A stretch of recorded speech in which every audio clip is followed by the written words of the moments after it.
And we are coming down in 3, 2, 1.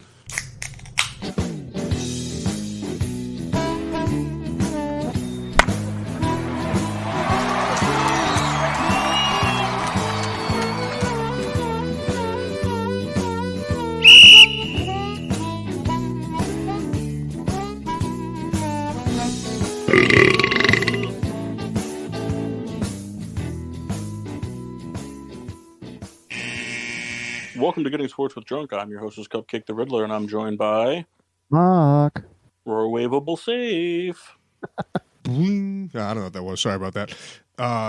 The Red of a Red Baron. Just out of the gate, swing and miss. You know, I tried to make the sound of the microwave and the ding at the same time. I was undecided, and it was an abomination.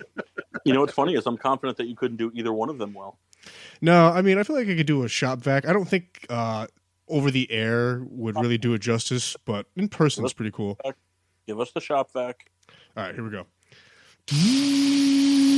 That's just a vacuum cleaner. No, that was totally shop vac. That's what my vacuum sounds like. Well, is it a shop vac? No. I don't know. I think I nailed it. No, you didn't. All right, give us your best microwave. It's just kind of low, like a drone, like. No, I'm bailing out. What microwave do you have? It runs on gas. Instead of little wheels under the dish, it's just squares. Right. It's just all this hype. Kendall, give me your best microwave. You know what it was? It just, there was too much gumph in it. It just came out Sorry, bad. your microwave doesn't roll, it's ours? Yeah. Oh, you have a Kyle Souls microwave. But it's Isn't on. it just, Yeah. You didn't even do that right. I'm a little congested. It was still funny, though. Isn't like a microwave just like a low hum? Yeah. I mean, It's like yeah, pretty much. That was better than mine in every way. I haven't used a microwave in like 4 years, so I couldn't even tell you. Yeah, you're from a non-microwave household. Non-microwave household, baby. I mean, I microwave things that I shouldn't. It's not because I'm like an elitist that thinks microwaves are bad. It's just that we don't have the counter space. And if I have to take a microwave like out and put it on the counter and plug it in to use it, I just will never use it. Even though it's fake, could you be a microwave elitist? Because I just like the way that sounds. Yeah, I could be a microwave elitist. Just be like really judgmental. You go to people and says, "Oh, you're one of those families." Well, I mean, I've done that from time to time. Like I remember one time we were at Walker's house and Larry was, I think he was making like hot chocolate for the boys, and I was like, "Oh, you microwave the milk?" And he was like, "What?" And I'm like, "It tastes better in a pot." Everybody knows. Then leave the room.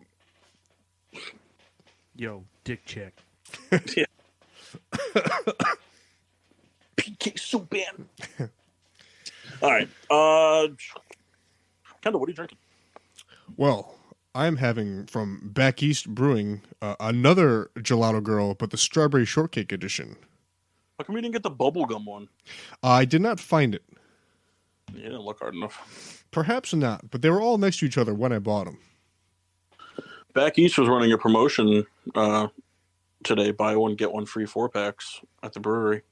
That is unfortunate to know. Yeah. I'm just kidding. But, you know, even just kidding is bad. Yeah. And I'm going to pour it into a glass. Oh, God, you're going to be one of those. Yeah, I'm like pretty much here on out, unless it's like a crap beer, it's going in a glass. So then why are you pouring that one in a glass? Whoa. I got to see how it is first. Mark, what are you drinking? I have a leftover High Life. Hell Nice. yeah. Hey, Mark, when do you think, like, this isn't a dig, it's just more of a question, but I know it's going to sound like a dig, that's why I prefaced it. Yeah. When was the last time that you think you just went out and bought a beer and was like, oh, I want to get this for the show this week? It's been a while. I honestly, I haven't bought a craft beer in a while. And it's really just like, typically at home, for really no reason, I don't drink often at home. It's really just softball beers. So that's usually what I end up with. You should get a nice craft beer for one of these shows in the next couple weeks. And you should start drinking at home. I recommend alone. It's pretty cool. Yeah, it's not at all concerning when you're sending pictures of yourself drinking Bud Light out of a can through a straw to your friends. Yeah. Fond memory of mine. Break all your kitchen furniture. It's great. Mark, will you do that for me in June? Will you get just one? Will you get one craft? Yeah, I mean there's nothing again. It's just kind of how it goes. Let's go together. Let's take a weekend. We'll go play disc golf, and then we'll go pick out a craft beer for you. And then Sounds romantic. Yeah, we'll buy a 12-pack of High Life, drop it in the parking lot, and there it is. Send a picture to Kendall. Yep. I am drinking from the Revier, or I don't think it's Revere. It's pronounced Riddler Collection. Rverie. Would that be Revere? Reverie? Oh, Reverend? I don't know what it is. Rerudo? How do you spell Revere? Revere? No? The British are coming? I don't know. I'm going to call it Revere Brewing Company out of Newtown, Connecticut. I am drinking the Tricerahops New England IPA. Anybody care to guess why I bought it? It is a pretty good name for a subject that you like. It's because I support local breweries. I like that answer too. Yeah, that was a nice one too. Thank you. Can't really get mad at that. Not good on you, bud. Any toasts of excellence? I have a toast of disexcellence. Ooh. This one goes out to LeBron James. Okay. Game 2 of the Western Conference Finals versus Denver. Lakers were up 40-32 in the second.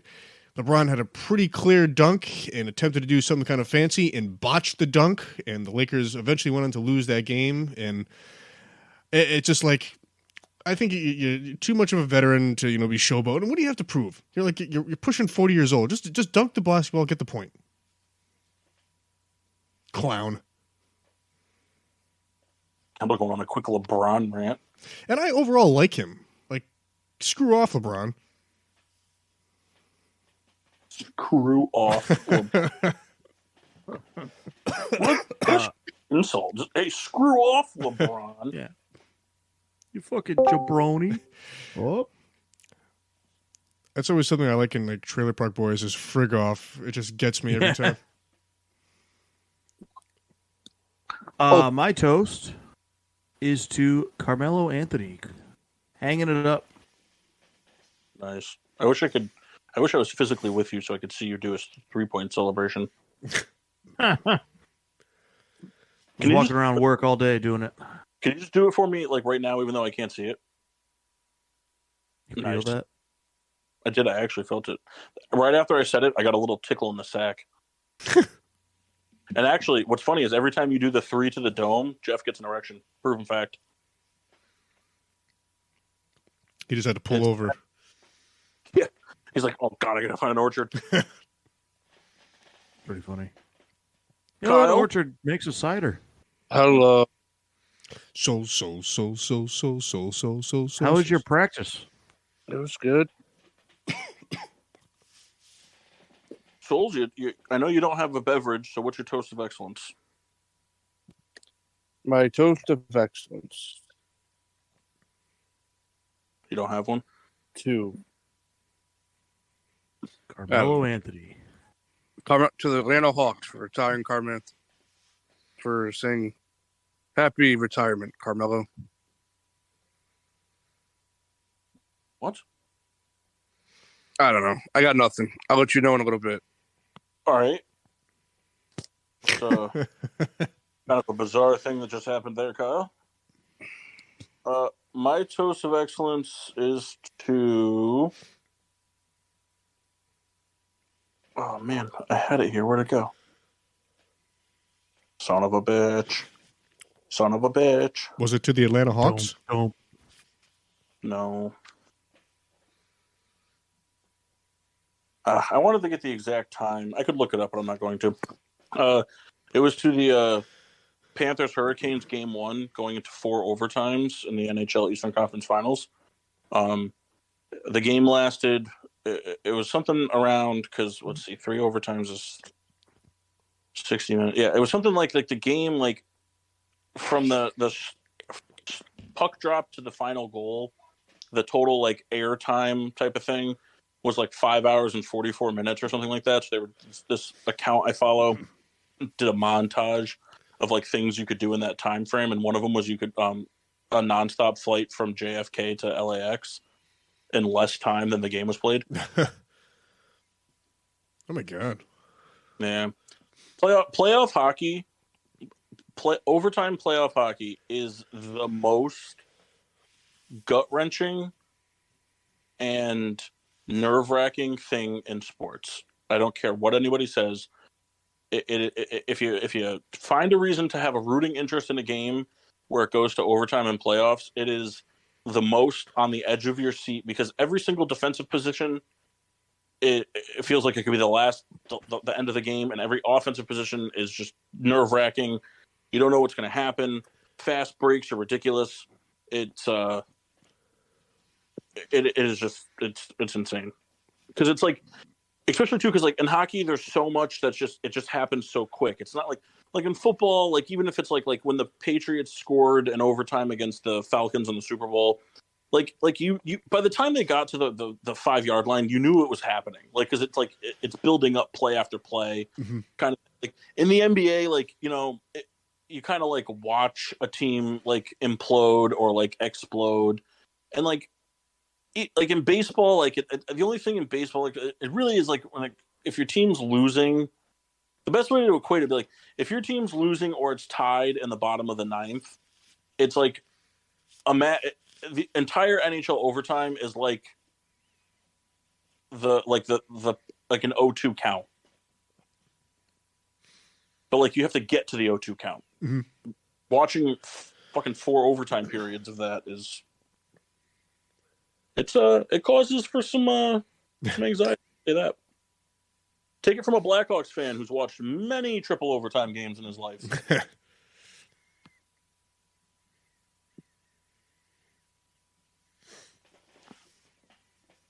So, yeah. Oh, and toast of excellence to the Spurs for getting Victor Wembanyama. Victor Wembanyama.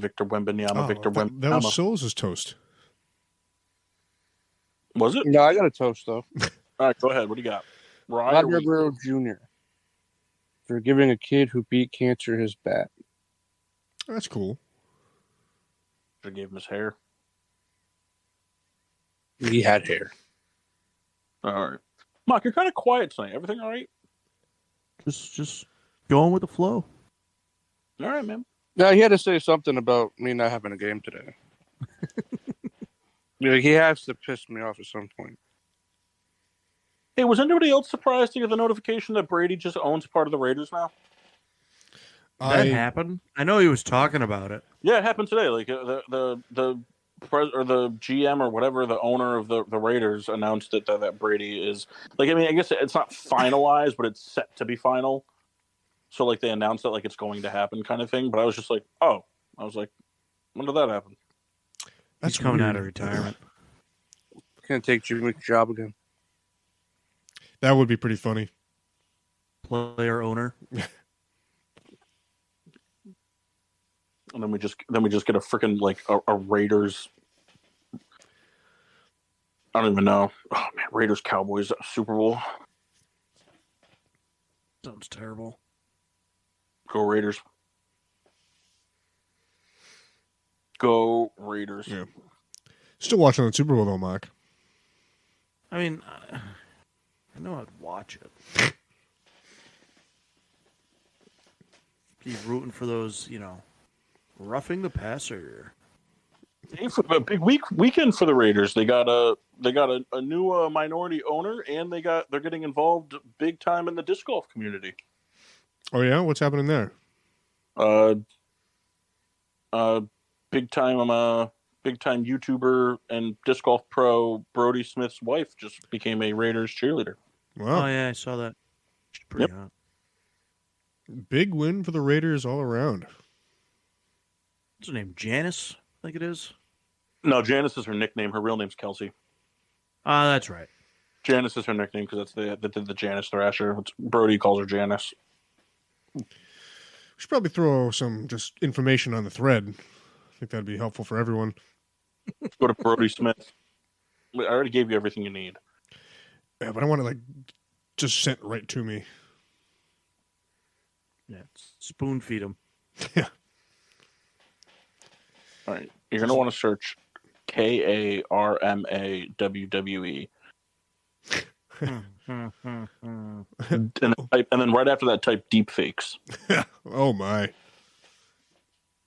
And then awesome Kong. Oh, this is just a garbage bag. And then you're gonna want to have fun looking at that burnt rotisserie chicken. Very funny. I enjoy that. Very funny. Hey Kendall. Yeah. What was the best thing that happened to you this weekend? All right, best thing that happened to me this weekend. It's kind of on brand of what I've been doing for the show. Went to my parents' house, and my dad, for whatever reason, just collects beers and loses them in the back of the fridge. And they're actually getting a new fridge, so they're in the process of cleaning some stuff out. And dug out of the fridge was an Ice Cream Man double scoop. So I scored one of those on Saturday. And then also, for some reason, there was just a sip of sunshine back there. So I got 2 pretty good beers, couple months past their date of freshness, but it was a good find. There's a pretty solid chance that sip of sunshine's from when I lived in your basement. And they tasted like that, too. Hey, so you made fun of me one time for the best thing that happened to me? That's terrible. How? I love the Ice Cream Man, and it just by chance there was one in the fridge. I had no idea. That's a pretty cool thing for me. You got a problem. Bunch of frig off souls. Also, on another note from that, Kendall, remember that time you dumped an entire sip of sunshine in the back of my van? Yeah, I was pretty drunk. It was all I remember was being in the back seat of the van, and yep. You dumped an entire sunshine. We were leaving a softball game. Yep, it was in my hand, and then it wasn't. God, what's the best thing that happened to you this weekend? My Little League team won their first game.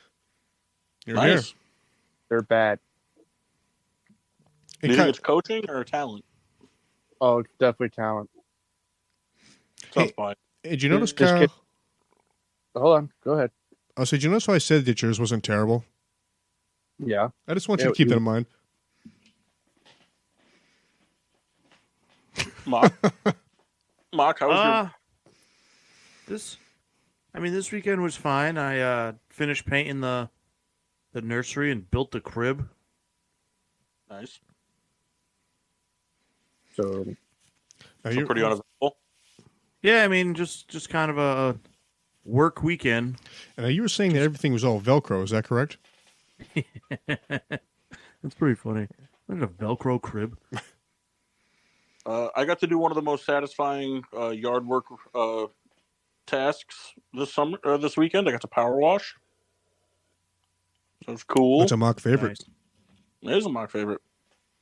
I always enjoy power washing because the front half of you is soaking wet and the back half is dry as fuck. And what else happened to me this weekend? There was something else, but I don't remember what it was. So it must not have been that good. Can't think of it. Yeah, that's all right. Maybe we'll come to you later. Maybe. Oh, I know what it is. This is going to sound super adultish and annoying, but it is what it is.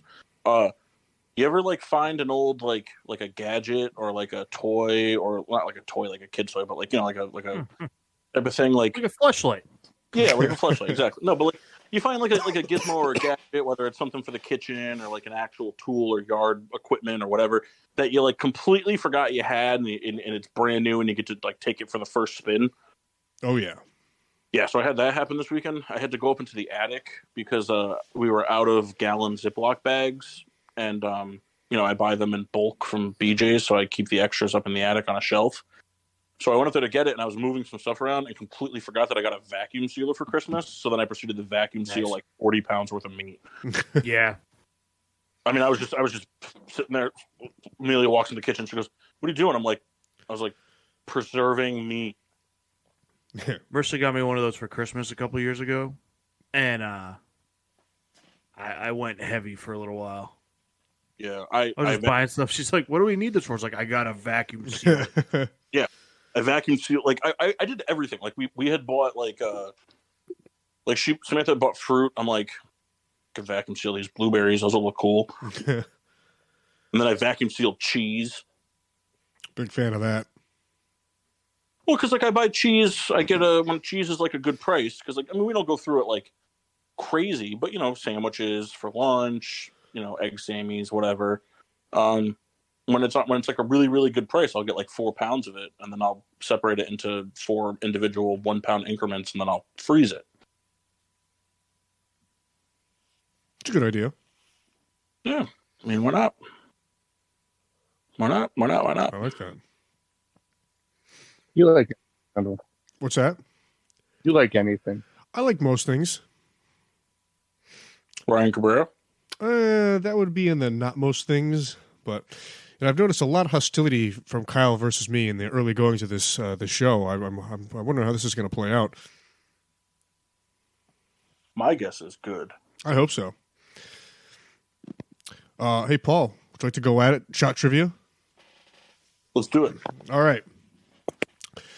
For those people following along, real close, the Riddler leads 3-0 in this series so far. Paul, I'll give you within 5 years either direction. What year was Pabst Blue Ribbon named the best beer in America? What year was it named? Like self-proclaimed or like by other people? By other people. By the World's Columbian Exposition. Oh, wow.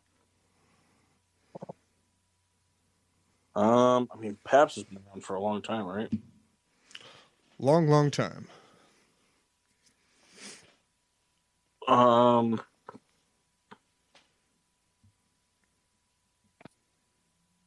Yeah, like the thing is like I feel like Pabst is one of those beers that was like around, like has been around since like the 1700s or like late 1700s. From the standpoint of like beers go through like like Sam Adams has been around for a real long time, so like people really had access to. Yeah, we just know it kind of like the somewhat monster New England company is now. Never blows up as a huge full national thing. It's like, well, it was big and it was big on the East Coast for years. Let's see, that was Prohibition. So I'm gonna go in the 1893. Damn. All right, Kyle, you and I both have to run through. Kyle? Yeah, I'm down. You have to run through. All right. Here's the thing. Instead of like trying to coordinate this, you're doing the show from your phone, right? Yeah. Yeah, me too. Let's just get naked and start walking down our streets until we meet each other. All right. That's a far walk. Yeah, I'm willing to bet one of us gets picked up in a paddy wagon way before we make it to each other. It'd be you. Please, yes. There's a very out of shape man drinking a dinosaur beer naked on my street. Cop just replies, "I had pants on. What do you mean?" All right, Kendall, you ready? Oh, I'm ready. All right, I will give you within. I'll give you within 10, plus or minus. How many episodes of Seinfeld were aired on cable television before it finally stopped? Okay. I want to say there was like 10 seasons, maybe 11. Back then, sitcoms ran longer. I'm going to go with...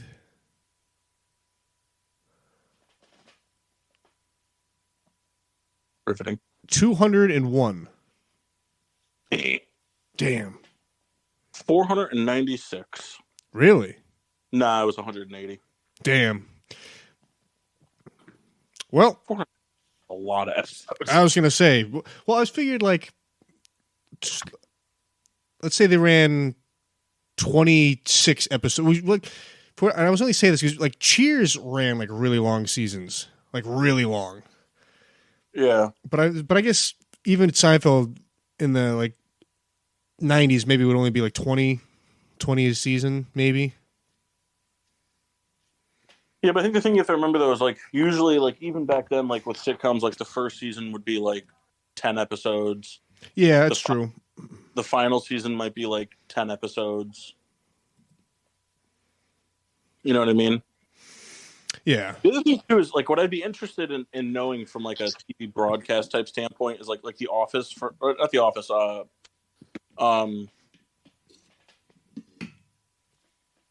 I'm trying to think. Like The Office didn't do it, Friends didn't do it, but like there's like a lot of episodes where it's like like blah blah blah part 1, blah blah blah part 2. Because like they aired on TV as separate half hour or 1 hour. Like Kyle, the Criminal Minds one where they go to the farm in Canada. Yeah.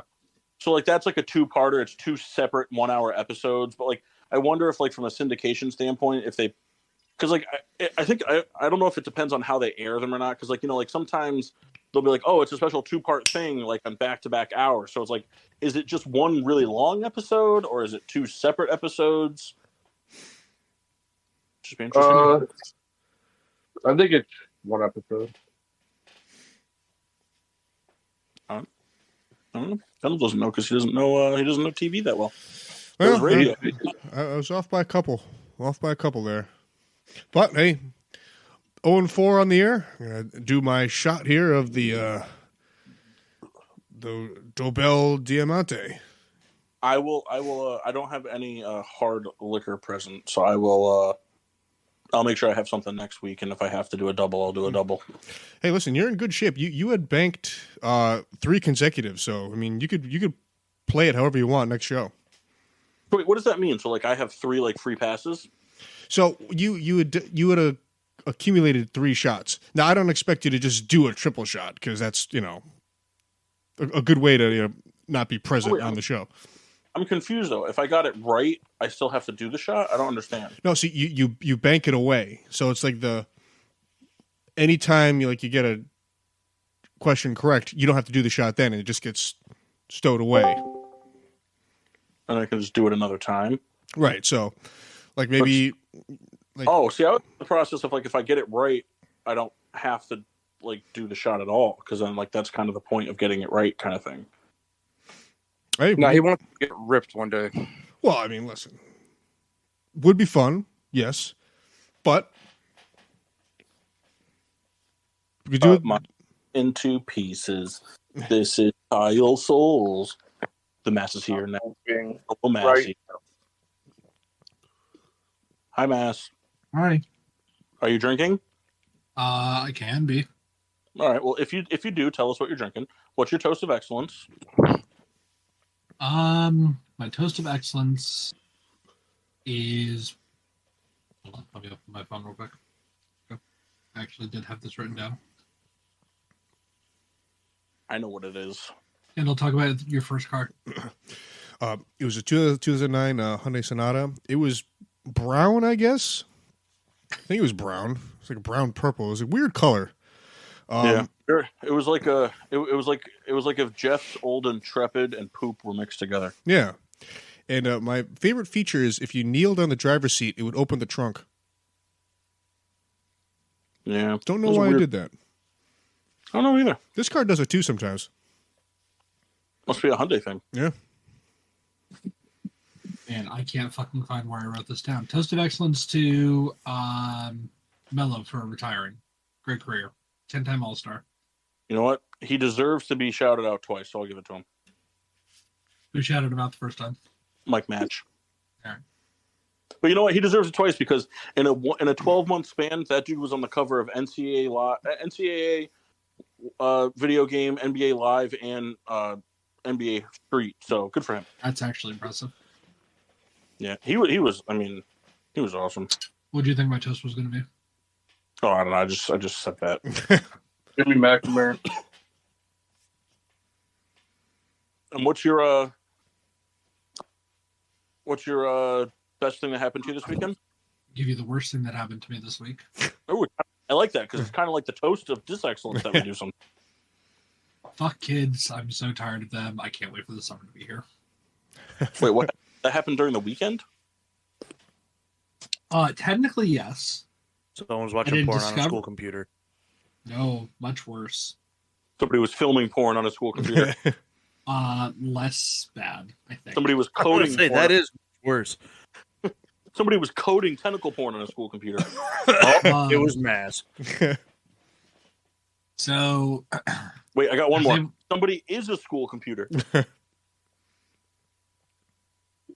no. It was mass. Found a student Sorry. printing these out today.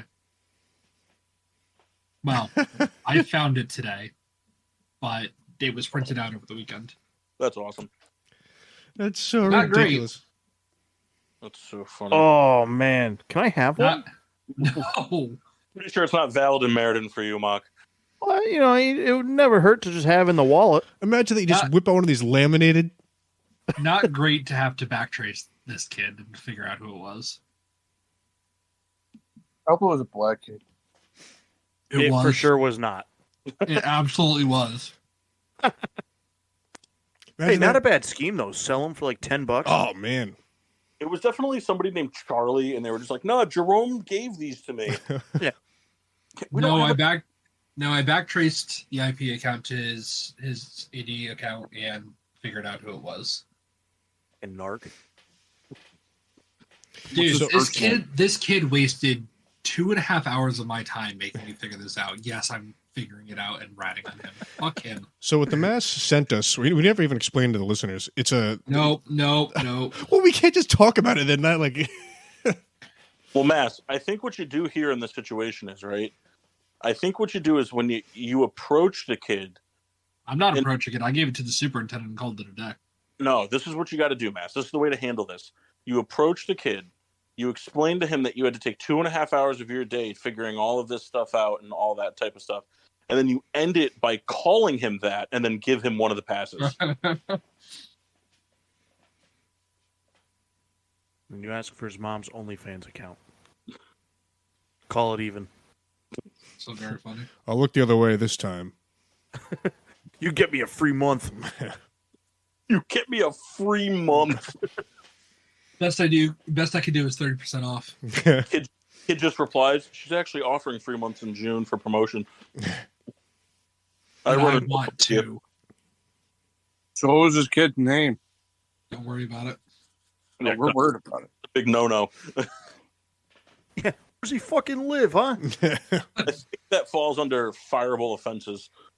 That falls under federal offenses and prison time. Well, I wasn't wrong then. Does it really? Like, why? Yeah.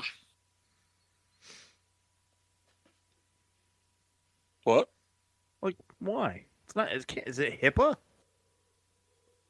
It's not HIPAA, but there is laws surrounding it very similar to that. Prevent that. Oh, you're talking about the hippo laws? Yeah, hungry HIPAA. Not just for zoos anymore. Not just for zoos. You're stupid, Kendall. Thank you. Book thank you. report time. Ready for my book report? Bum bum bum. No. All right, so I read To Kill a Mockingbird in front of a class of about 75 non-English speaking kids.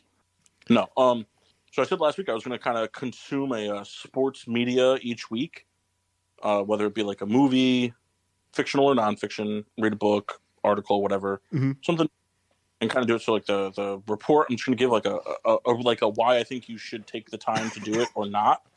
There's a movie that just recently came out called Air, which is starring Matt Damon and Ben Affleck and Jason Bateman, and Which one of them is playing Michael Jordan? the Michael. It's weird. So none of them. They're actually all playing Nike employees. Michael Jordan is actually played by Samuel Jackson. Real quick, Paul. Mock, the act is called FERPA. The You mean- what? You mean The law FUPA? is called FERPA. FERPA. I think you mean. Oh, I think you you know, mean. I thought you said the app is called, and I was like, I don't know what you're talking. Dude, I just downloaded I got you now, FERPA. though. Picking up what I'm putting down? I got you. Okay. You Paul, should still continue, please. tell us where this guy lives, but So Air is basically it's the movie kind of showcases like Nike in its pursuit of going after Michael Jordan for a shoe deal for the NBA. A lot of people, they know Nike's a big powerhouse in the shoe world, but they don't kind of know the story behind it. Basically, Nike was a non-existent, almost ready to kind of throw away its basketball division. In the 80s, they were a running company. And so the story is just about them trying to pursue getting Michael Jordan to agree to a Nike deal. Jordan wanted nothing to do with Nike. He thought Nike was a joke. And so it's kind of the pursuit of that. And then the story of like Nike basically becoming what it is now. And I think it's 1,000% worth the hour and 45 minutes or whatever it is. I liked it a lot because it doesn't highlight. It's not about Michael Jordan. He's in the movie, not the real Michael Jordan, but like a character portraying Michael Jordan is in the movie. But it's not about Michael Jordan. It's about the shoe. It's about what happened to Nike to make it what it was. At 1,000%. Kind of like a World War II movie that has Hitler in it, but it's not about Hitler. I guess that's a way to look at it. Are you calling Michael Jordan Hitler? You've seen the Haynes To a commercial, right? degree. But whatchamacallit? I think it's totally worth the watch. Matt Damon plays the character that is like the hot pursuit of trying to get Michael Jordan and his family to agree to sign with Nike. Who plays David Falk? Marshall. Who plays Michael's agent? I don't know the actor's name. It's not anybody that I recognized. Okay. Important role or no? It was John Heater. It's an important role in the movie. It's let's see. Is it? No, George Pattinson plays David Falk. I haven't heard from John Heater in quite some time. Give him a call. It's Chris Messina. Chris Messina plays him, and then Ben Affleck plays Phil Knight, the CEO of Nike. Chris Tucker's in it. It's a good movie. I'd give it a 10 out of 10 recommend. Definitely worth the time. It's more of like a cinematic documentary than it is like a sports movie, but it's sports related. Yeah, I've been interested. Is it over embellished, I'm assuming? What? It's over embellished a bit, I'm assuming. From what I've read on the story in the past, not really. I'm sure that there's a little bit of embellishment on like some raw emotion that was actually depicted in the real time of the events and whatnot, but I think it's pretty accurate based on everything I've ever read about it. What was it released on technically? I think it's Amazon Prime. Well, I think it's in theaters as well. Oh, but I could be wrong. I know it's on Amazon Prime though. It might have been a Prime movie. I'm not sure. Well, I'm an ignoramus, and I know like nowadays, like a movie could be in theaters, but you could also just watch it at home. I don't really understand all the stuff how that works, but Well, Kendall, I was an EP on Ted Lasso, so I can give you a rundown if you know. I appreciate your insight, Mass. Even though he doesn't believe that you were. No, listen, Yeah, we've put that to bed. I'm in. I know what he's about. I'm also unsure which part you're having trouble understanding, that it can either be in theaters or just streamed at your house. The point I'm making is that, even though the technology has existed longer, kind of predating COVID, like the movies that were coming out were just in theaters. Like you had to go see them if you wanted to see them then. Then at some point they transitioned, oh, hey, you could actually do this or that. You can get with this or you can get with that. That's more so, like, I understand, like, the bare bones about it. Like, I get what they're doing. I don't know, like, what there's to gain by having both out. I mean, for me anyway, like, I'm just going to sit at home. I'm not going to pay the theater ticket.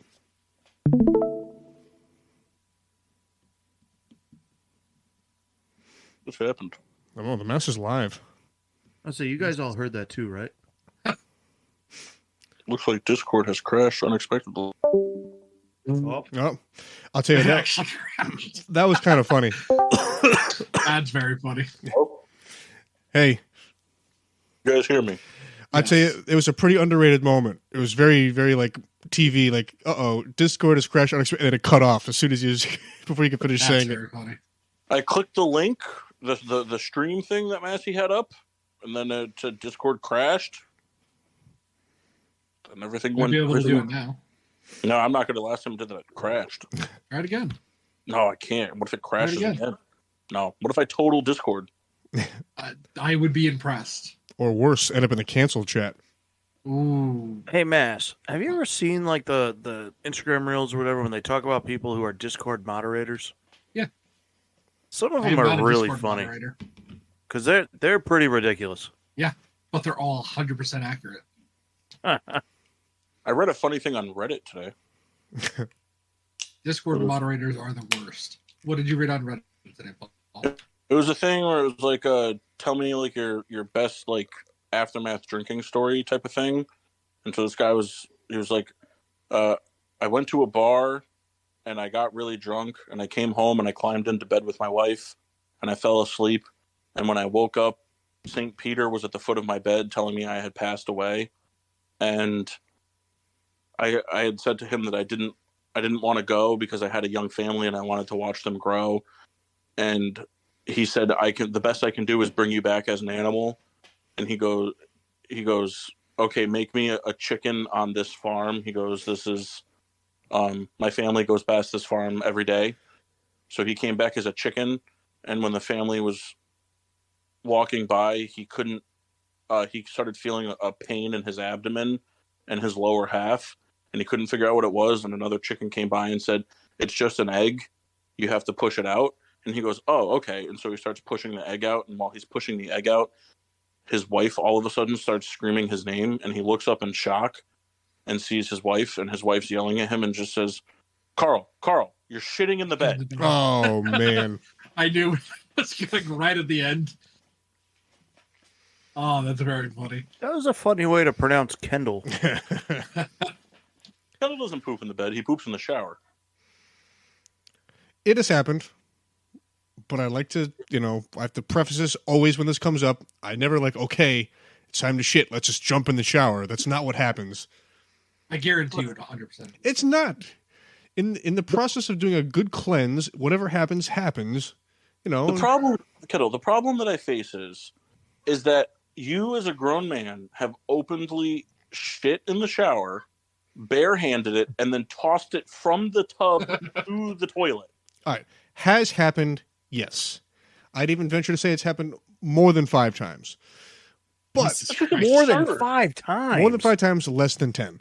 Why don't you just get out of the shower and shit? Because you're already, you're in the, you're wet, just like, Finding Nemo, all drains lead to the ocean. Boom.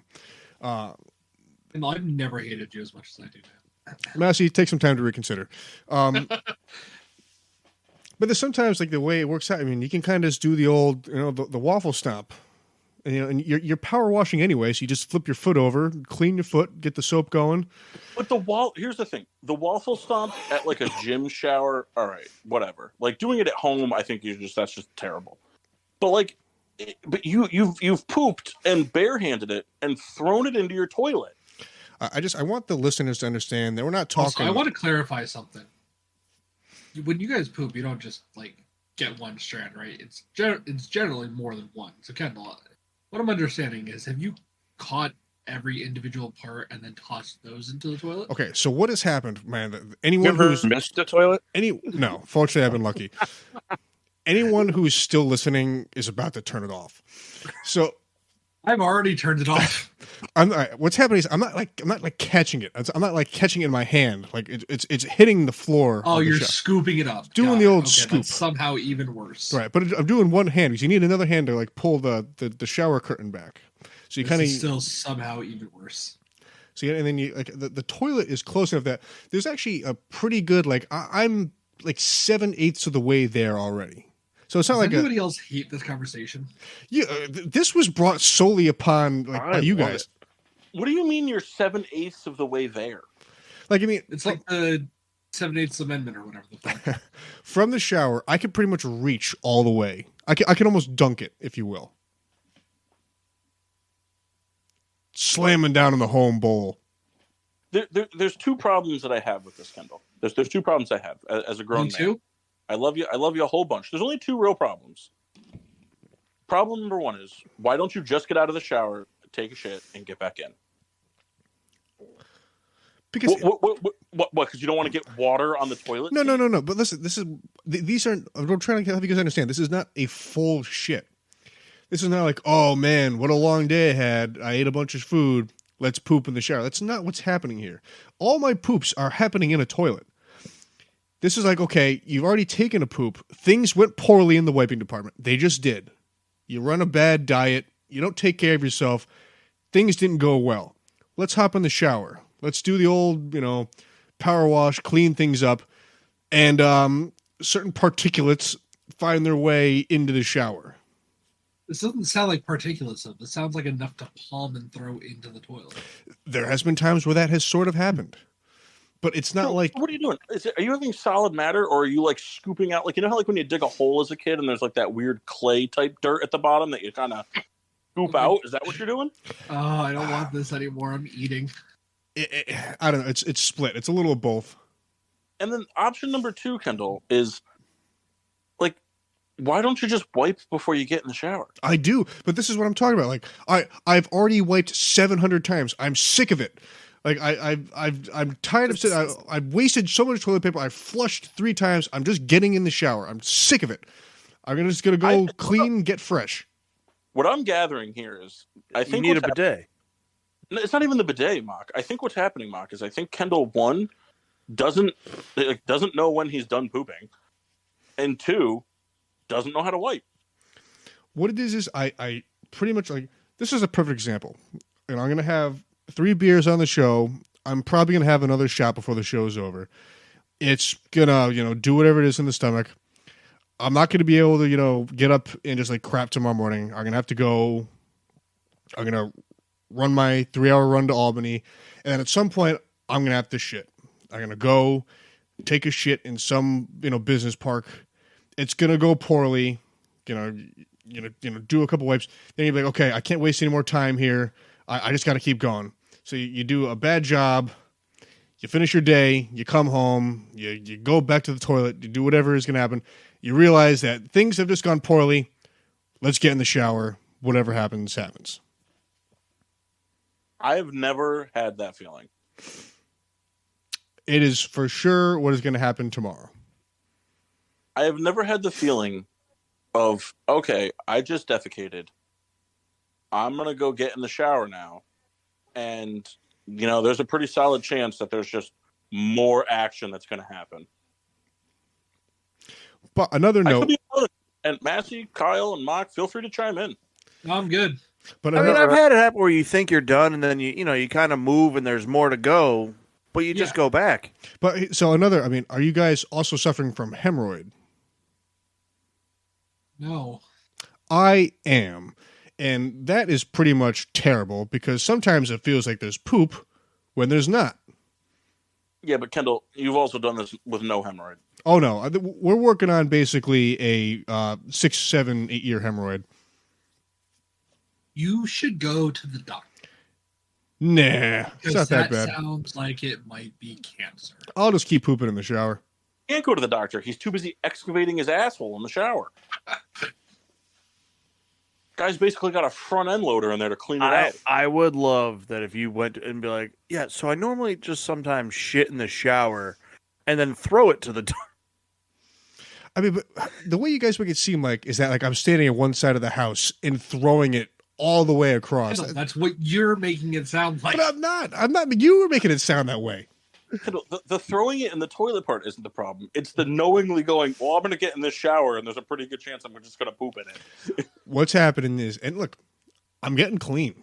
That's the end goal. Let me tell you what I've gathered from this. I will never, in the history of this world, ever go in any amount of body of water that you're in at the moment. Yeah. Yeah, but I'm not going to like poop in the pool. It doesn't matter. What I've gathered is that you can't wipe well enough that you have to go excavating in your crack while you're showering like that. But this is also not a day-to-day occurrence. It's often. I'll say that it does happen,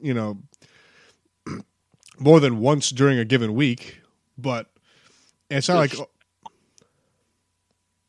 it's baffling to me. Here's the thing: I scrub and put back there just like the rest of them. But like if I got to defecate before a shower, I'm making sure that I got clean toilet paper before I'm done. I don't go in there and be like, well, you know what? The shower will take care of this. I don't like that. That makes me feel dirty. Caution in the wind. Let me ask a hypothetical question for him.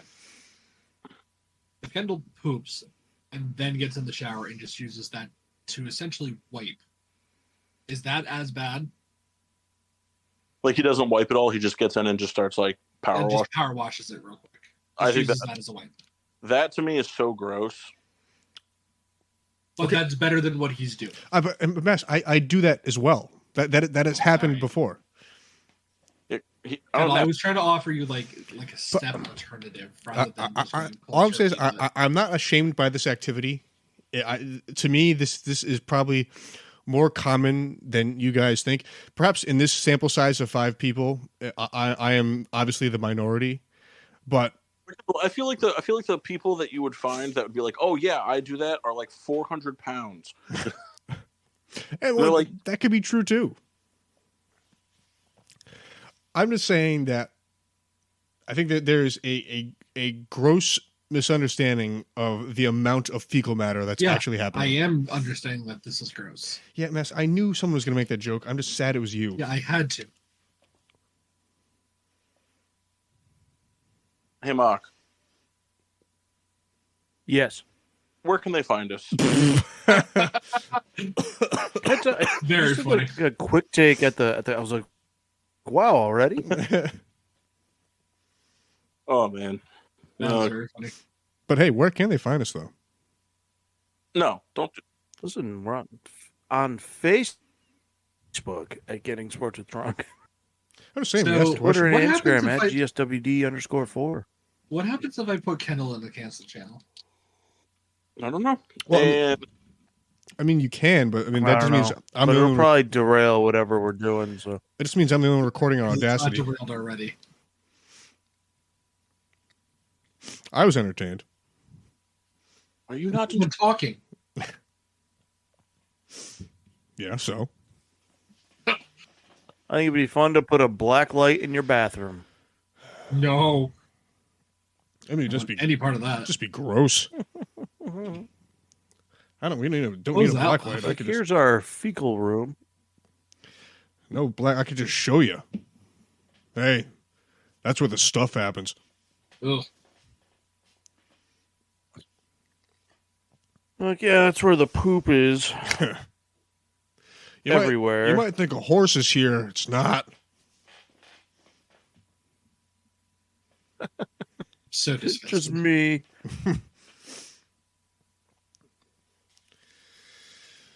Yeah, you know it's funny. We're pretty good to talk about that like every 4 shows, in about the same in the same amount of detail as we always do. Hey, totally unrelated, but I was asked a question. It would only Mass, you wouldn't apply to this, and Kyle, I know the answer is yes for you. Mark and Kendall, did either of you hold Amelia as an infant? Yes. I mean, I would have to think yes, but I don't remember. I wasn't invited to. Mark said no. Massey said Samantha never invited him. And Kendall said he was too busy shitting in the shower. Yeah, I don't have time to do stuff like that. Oh, did I say Mark said no? Oh, Mark said yes. Mark said that. That's it, because I Mark did. said that I'm busy Saturday morning and don't make plans. Why was Saturday morning? I don't know. I just like to do that. I just constantly tell Samantha, "Oh, Mark said that we're going disc golfing." So, Sorry, you're out of luck. because here's the thing: if I say I'm doing it, that doesn't really hold any weight. But if I say can somebody do else this said on it, Saturday. I get the off Yeah, chance that what? I gotta go. I'm going to the Yankees game on Saturday in revenge. I'd much rather go disc golfing. We all know Mass's feelings of baseball games. We're not going disc golfing. We're going to go milk some cows. Souls, want to give us a moo? And Kyle's the cow. There wasn't a lot of heart behind that moo. I got no heart, man. Listen, and I get it. You're in a house full of people, and they wouldn't appreciate it, but we would appreciate it. Yeah, right? And who's your more friends? important? Your wife and family, or Mock? Oh, I remember what my other toast of excellence was. What was it? Today starts the 5-night journey of prehistoric Planet 2. What? And that's a big fucking deal for this guy. I don't know what that is. Prehistoric Planet. It's like a BBC and David Attenborough. Oh, okay. It's like the nature documentaries. It's like they use like image graphing and technology to like kind of like make computers. It's Shark Week, but for dinosaurs. To do the big black hawks? What? What about Big Black Hawks? It was a BBC You joke. started talking BBC. Yeah.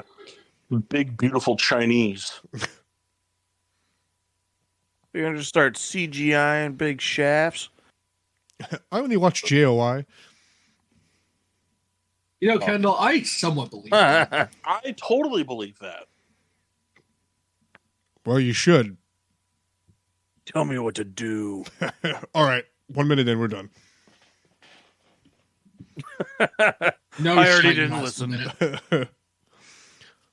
Almost made it. We'll try again tomorrow. Well, yeah, just pause it. We'll pick this up. 19 more minutes to go.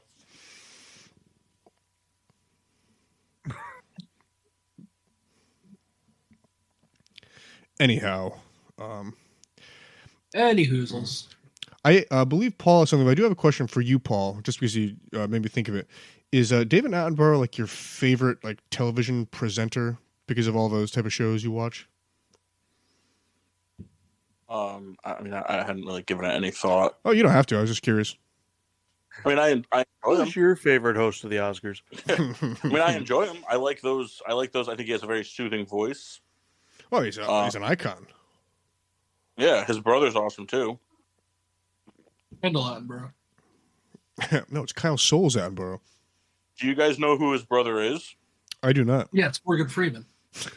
No. Do you know who his brother really is though? I don't. His brother's the guy that played John Hammond in Jurassic Park.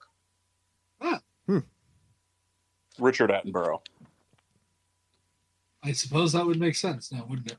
It's Herbie Hancock. Ah.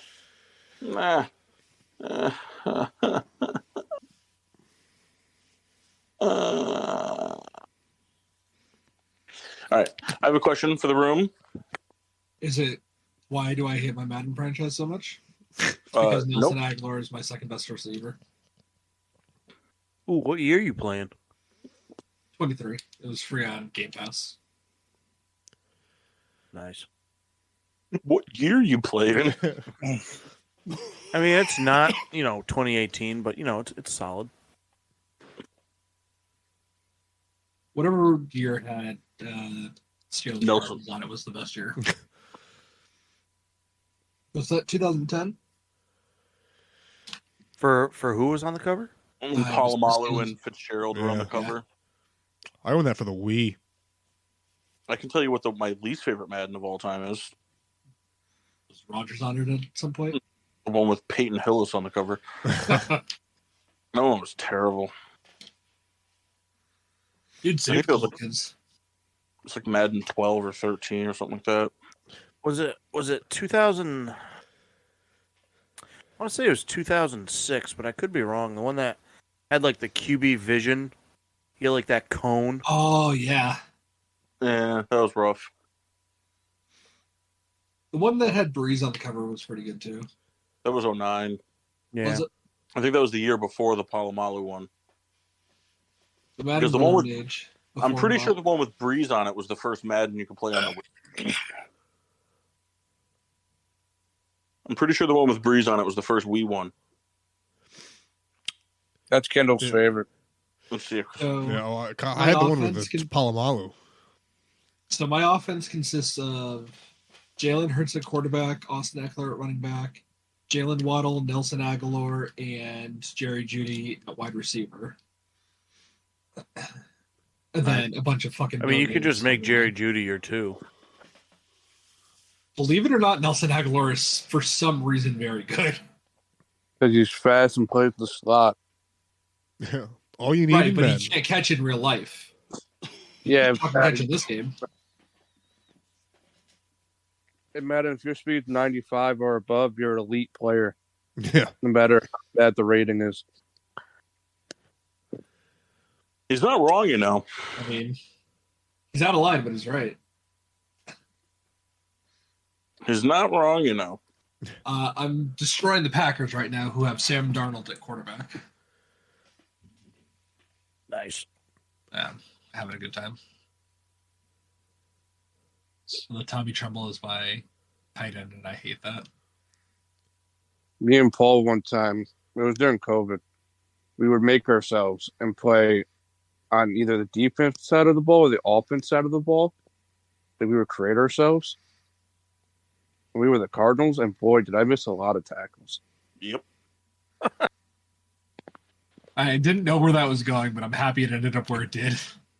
What was really cool, too, was one year we did it with Jeff, and going into the NFC Championship game, Jeff was in the first half. Jeff had closed out the first half with a pick 6 as a safety and recorded his 29th interception on the season.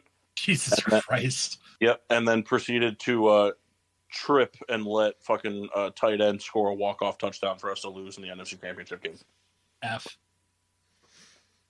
So it was a pretty disappointing way to spend a lot of hours of your life. Sounds like you just need to come back and work at it again next year. Yeah. Yeah, I gotta figure out how to sell all my old video games. For not Pornhub has a pretty good marketplace. What? Nothing. Oh, did you say Pornhub? I was like, yeah. I was like, I think Pornhub has a pretty good marketplace now. That's funny. Well, there's like this website DK Oldies that buys like old games and stuff, but like the whole like the disclaimer thing on it is like, you know, like you're whenever you send something in, like you're agreeing to like you know, like you're not necessarily like gonna get it back if they don't buy it. And it's like, well, like I don't want that. What does that even mean? Into Retro Games Plus. There's like some games like I don't know.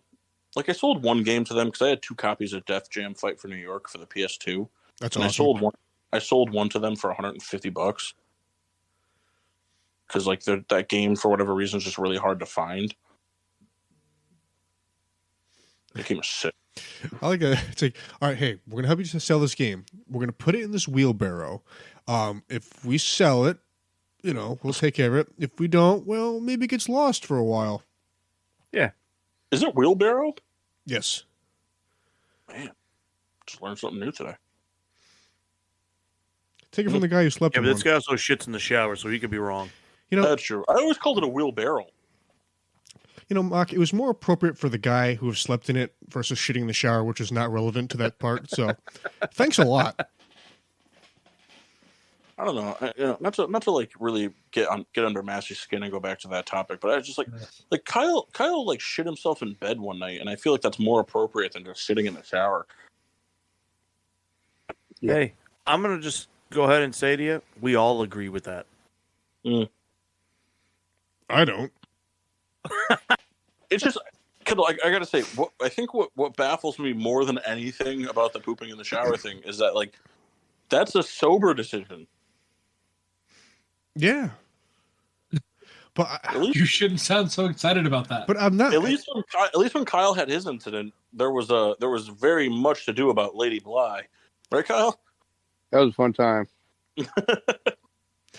I mean, we've told the story 1.5 times. There's the Paul. I mean, the Paul and me side of that story, and the Kyle and Jeff side that's happening simultaneously, and it's just so ridiculous.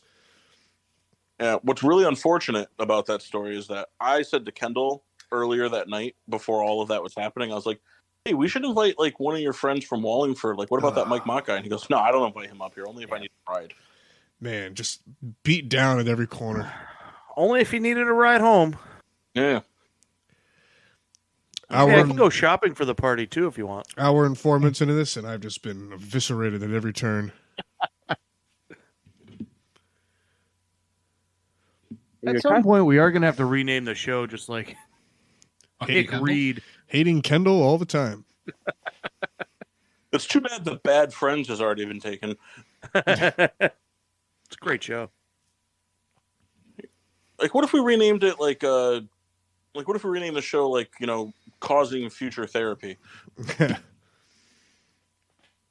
Or well, if he won't go to the doctor for a hemorrhoid, he's not going to therapy. Yeah. Intermediate trauma 101. That's what we have mountain medicine for. That sounds like a different reason to go to the doctor. Rubbing alcohol for outside wounds.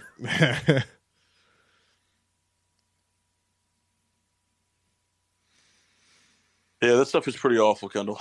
Yep. I'm gonna sneak it into a hangout one time. I'm just trying to pick my shot. I don't know how you could sneak that into someone's drink. No, I'm not gonna like pull one of those. I'm gonna do one of those like an unbeknownst, like, hey, I got everyone nips, and do a really good job resealing the cap. And then like, hey, we're all toasted. And then I'm gonna do the shot too because I'm disgusting. They're like, Everclear. I heard. What the fuck up? Mock, did you listen to this week's Bad Friend podcast? Not yet. They talk about a story. I didn't know this was true, but apparently like 150 people on the set of Titanic were dosed with PCP. Oh, I heard about that. They put it in like the punch or something? No, they put it in the New England clam chowder. Oh my. Oh, yes. They just dosed a bunch of chowder with PCP and got everybody high. Forgot about that. It's so fucked up. It's so funny. Tell you, that's a movie I don't care for at all. I've still never seen it.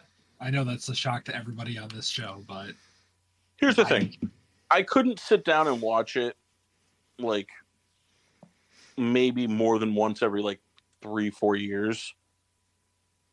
The only thing, like the reason I can watch it is because I always have I have an infatuation with watching movies based on real events.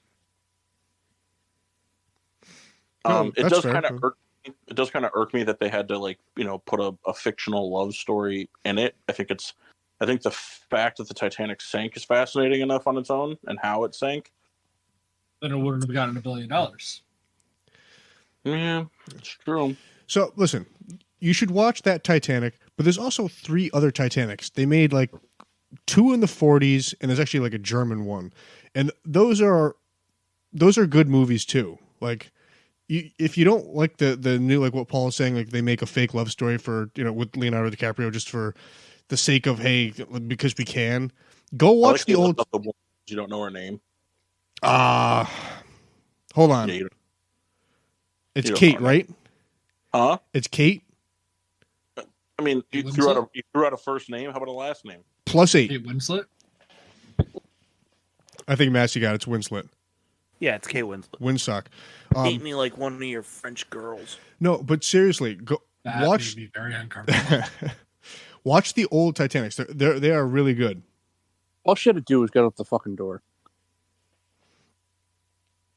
What? All she had to do was just move over on the door. Oh yeah, 100%. Fucking slide over. Nope, let's just watch this guy die. Fucking bitch. Yeah. Well, I mean, based on things I know from people I care deeply about, DiCaprio was probably in the water because he was trying to power wash his asshole.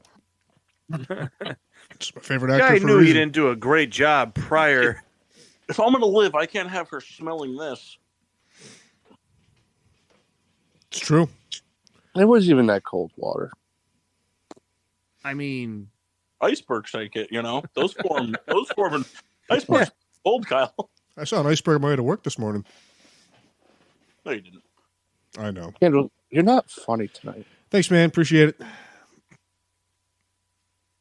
What I always found very interesting about Titanic was how there's they don't hesitate to show Kate Winslet like laying on the couch completely naked, but then they like don't show like anything except the palm of her hand during the sex scene. It's like you already showed basically everything. What do you got to lose from here? Yeah. Let's see him bounce around. Imagine if they just ripped into like an 8-minute sex scene though. Just totally just unprepared the audience. And they played Mr. Brightside over it. Oh man. You guys, That's very funny. I know some of you watch It's Always Sunny, but if you guys ever seen the episode where like Charlie and Mac are writing a movie and they end up getting like Dennis to help them, and he's talking about doing a sex scene. He's like, "Here's the twist. We show it." It's like full penetration. Very funny. That would be wild if a movie did that. Like, imagine, it would obviously be rated like whatever NC-17 or something. But imagine if they snuck one through, and you're just like sitting in a movie theater full of people, and then it's just straight porn. and then it's just a 12-minute full penetration scene of Melissa McCarthy and Jack Black. I'm not about that life. Talk about shitting in the shower. Come on, you don't want to hear Jack singing "Peaches" to Melissa McCarthy? I'm good. Millions of peaches. No, the song that he sang in the Mario movie. I still haven't seen that. I tell you what, it wasn't terrible. I heard it was pretty decent. I still want to see it. I just haven't had the time to. Okay, so Nikola Jokic just made a 3-pointer at the shot clock violation to avoid the shot clock violation. That ball went about 40 feet in the fucking air. Yeah, that doesn't surprise me. Guy's pretty good. Yeah, Massey Wilbon over here. For tonight. What was that? Let's just be really mean to Kendall for the next 20 minutes. Oof. Like more than normal? So, like, Mock, I want you to be, like, a level of mean that we're, like, if you can get a 10 out of 10, I'll buy you 10 Undertakers. I don't want to do that. If you can make him cry, I'll make sure you never buy a disc again. Can I take that? I can't do that. I'll do it. You know what a waste that would be too if Massey did it? So fucked up. There'd just be a Listen, bunch of discs that don't get thrown. I'm so close to being done with school, and then I will have so much free time on the weekends. I have 4 classes left. I have a question for you gentlemen. I'm curious as to what your guys' opinions are. So, I mean, Mock, I know this isn't your forte, but I'd like you to chime in if you feel like you have anything worth talking about. So, I have a basketball question. So, I mean, it's not over till it's over, but the Heat 3-0 on the Celtics at this point. So it's looking like even if the Celtics manage to win a game, the Heat are going to just win the series. In your guys' opinion, what's a bigger disappointment?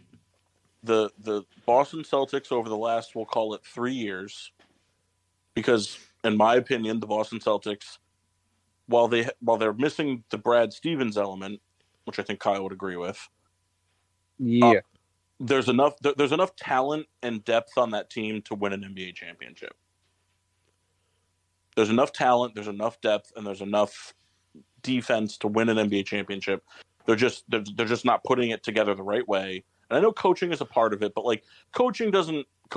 You can be the best coach in the world. You can't stop the players from being so bad that they give up 40 points in the third quarter. So what's a bigger disappointment? This Celtics team over the last, we'll call it 3 years, or the entirety of the process in Philadelphia? Real quick, and then I will actually chime in on that. I'm playing against Denver, who has Daniel Jones as a quarterback. I'm less than 50 seconds into the start of the game, and he's thrown 2 pick sixes. Are you playing against me? I think that the biggest disappointment overall is probably Boston. There's a stat that I saw somewhere that summed it up pretty succinctly. While you find that, the reason I posed this question was from the standpoint of the only reason I think that they're more evenly matched than people might give it credit for is that at least Boston made it to the finals last year. Yeah. You know what I mean? So at least this team made it to the finals. Like the process have the Sixers made it to the Eastern Conference Finals with Embiid? No. No. They've never made it out of the second round, right? Who won Yep. the title last Closest year? they got was against the Raptors in Game 7, I think. The Warriors won the title last year. Mark. Okay. That's what I thought, but I wasn't sure. Yeah, the Warriors beat the Celtics. So that's why, That came down to 6, didn't it? Yes, I think the Warriors won it in 6. I think that sounds right. So, all right, yeah. So that's why I posed it, because if the Celtics had just not made it to the finals, I think it would just kind of been just from the standpoint of I think the Celtics over the last 3 to 4 years have been a more well-rounded team and have had more depth and talent and talent around their stars than the Sixers have been able to do since the process is kind of really. And when I say the process, I don't count the Jahlil Okafor and Nerlens Noels. The Embiid, the beginning of Embiid to now is what I consider the process to be. I mean, the trust the process thing always started with them losing a bajillion games and getting all these first round picks and drafting well-known assets for draft capital and stuff like that. But the process really it's an Embiid thing. So go ahead, Mass. Do you have your stat or no? I'm trying to find it. It's something about. Well, here, you keep trying to find it. We'll let Kyle chime in on it as the resident Sixers fan. And then if you can't find it, then you can kind of just give us the rundown on what you remember it being. I think the Celtics have had better teams. So that's why I think it's more disappointing.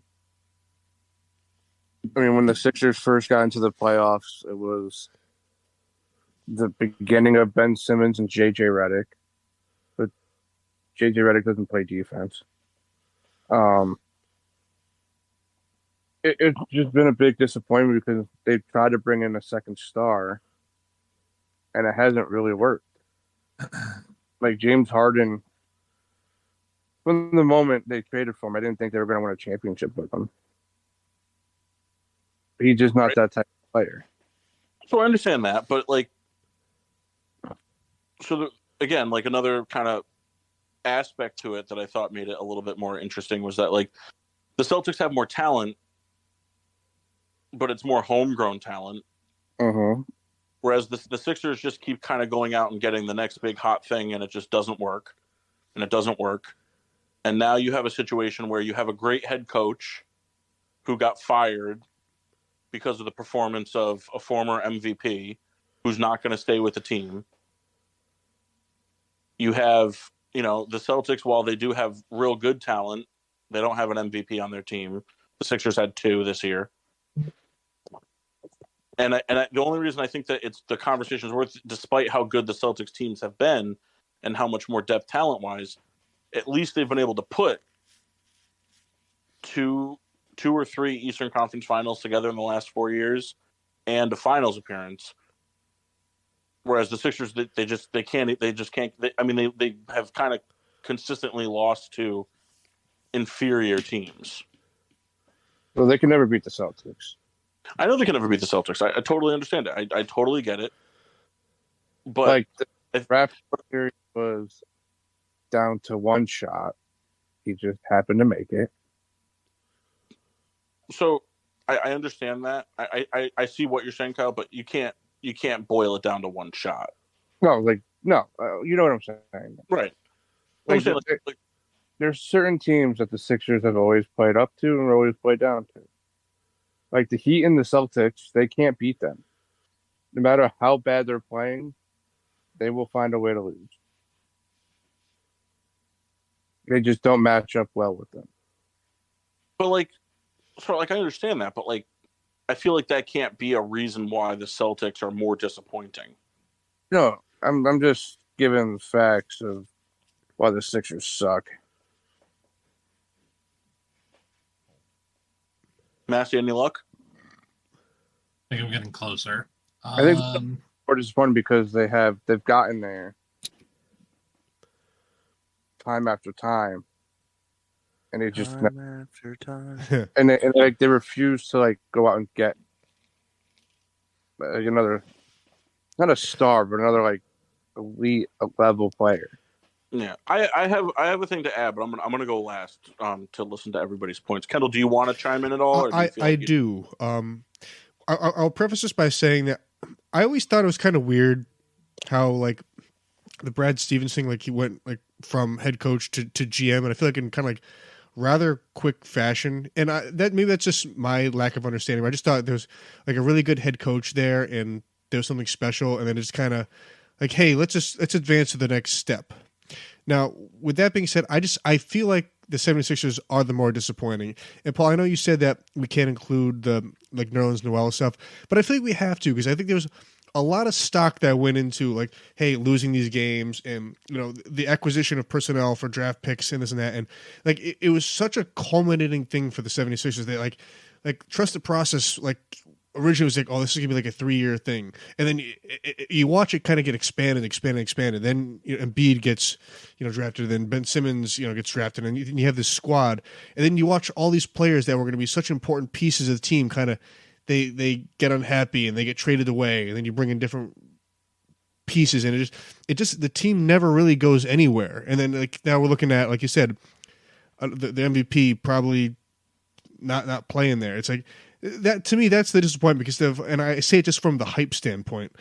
Boston, yeah, they have perhaps better players and it's homegrown, but it just, to me, there was less like hoopla about it, and that's why I feel like it's less disappointing. Kyle, give me a quick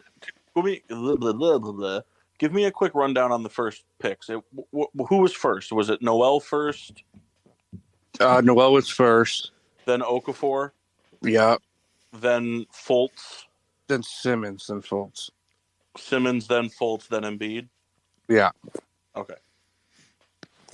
The only one that you have to like think they could change is Fultz. They should have drafted Jason Tatum. Yes, they should have. But Jahlil Okafor was a generational center.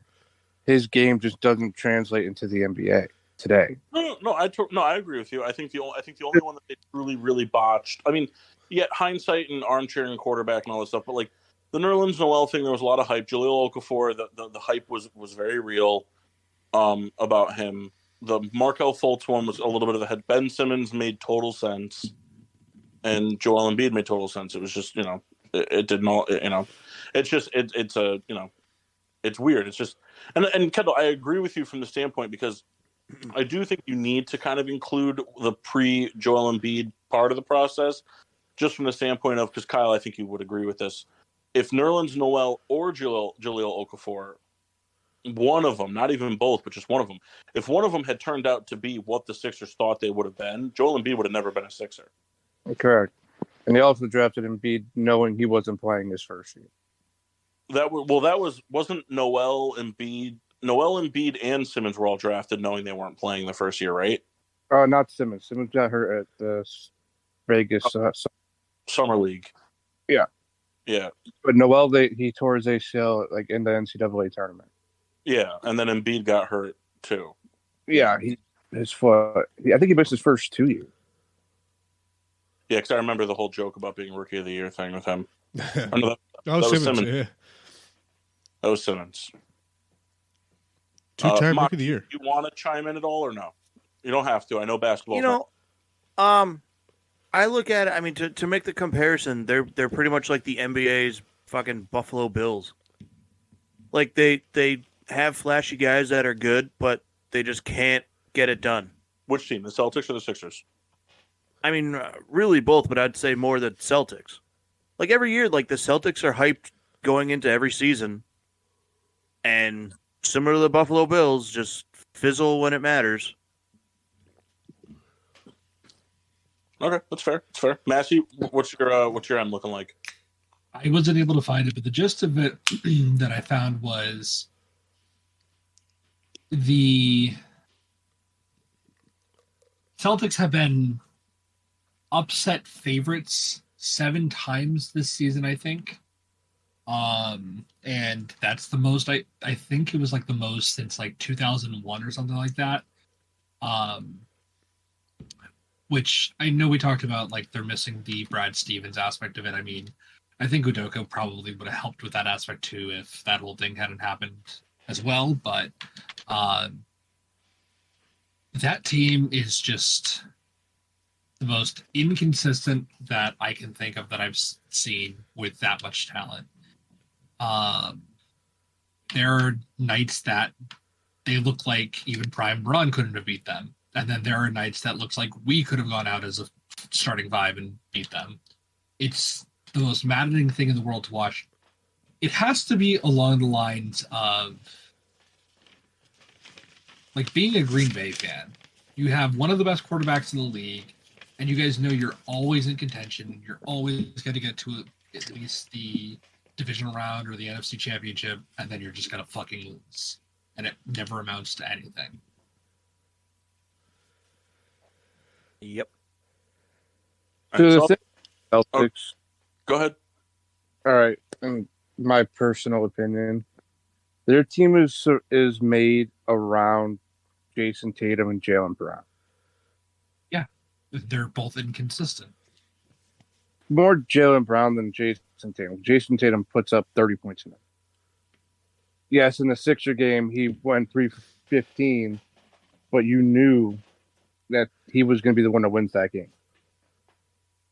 All right, either way. But you have Al Horford, who's 75. Okay, Marcus Smart can only play defense. Malcolm Brogdon is a shell of himself as he was in Indiana. They rely on those two guys to score 80 points a night. That's not a winning formula.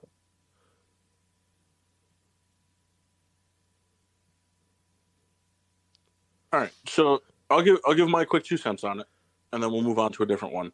Because I have a couple of these like kind of like more disappointing type questions. So I totally agree with what Kyle said. The offense completely runs for the Boston Celtics. The offense runs through Jason Tatum and Jaylen Brown, and like Massey said, the two of them are inconsistent.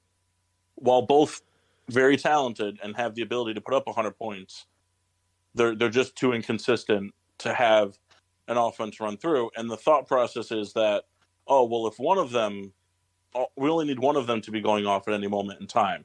And like this Miami Heat series, just there's been a lot of instances where neither of them are going off, or a lot of instances in the Sixers series, for example. I think the problem with the Sixers or with the Celtics is it's less about the inconsistency of them, and it's more so that like they make the game run through them, which is what I think really is hurting them right now, because they're both really young. Jason Tatum, if you really watch his game, if he makes 15 mistakes in a game, 14 of them are just like rookie level mistakes. He's still young. I mean, what is he, 23?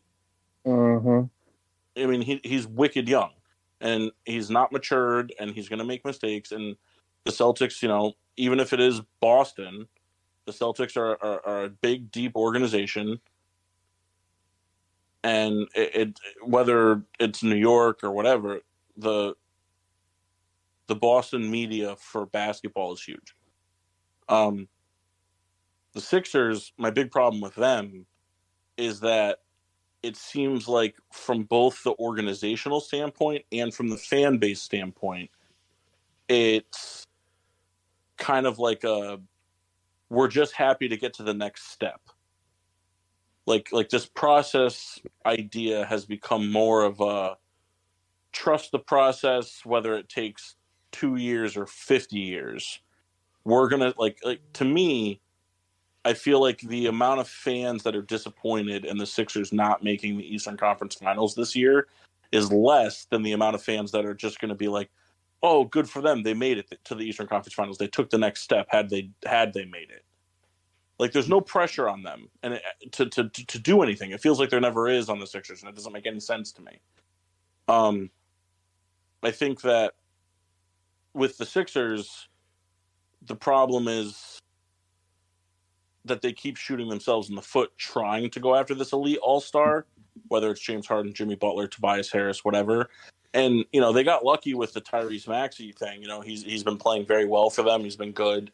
But they're not letting any of their homegrown talent turn into anything, like the Matisse Thybulle situation. I think that he was a perfect player for that team. He was somebody that went out and didn't need to or didn't care to score. He was going to play elite defense and shut the other team's best player down. To me, I would say the more disappointing is just, for me, it's got to be the Sixers. And the only reason I say it is just that the Sixers are a team that always, like, Joel Embiid always puts up amazing years. They always have another superstar on the team, whether or not he's consistently performing to a high level or not. But they always have somebody, which even if James Harden goes out and only puts up 15 points, he's going to demand the attention of a good defender on the other team because he has the ability to put up 40.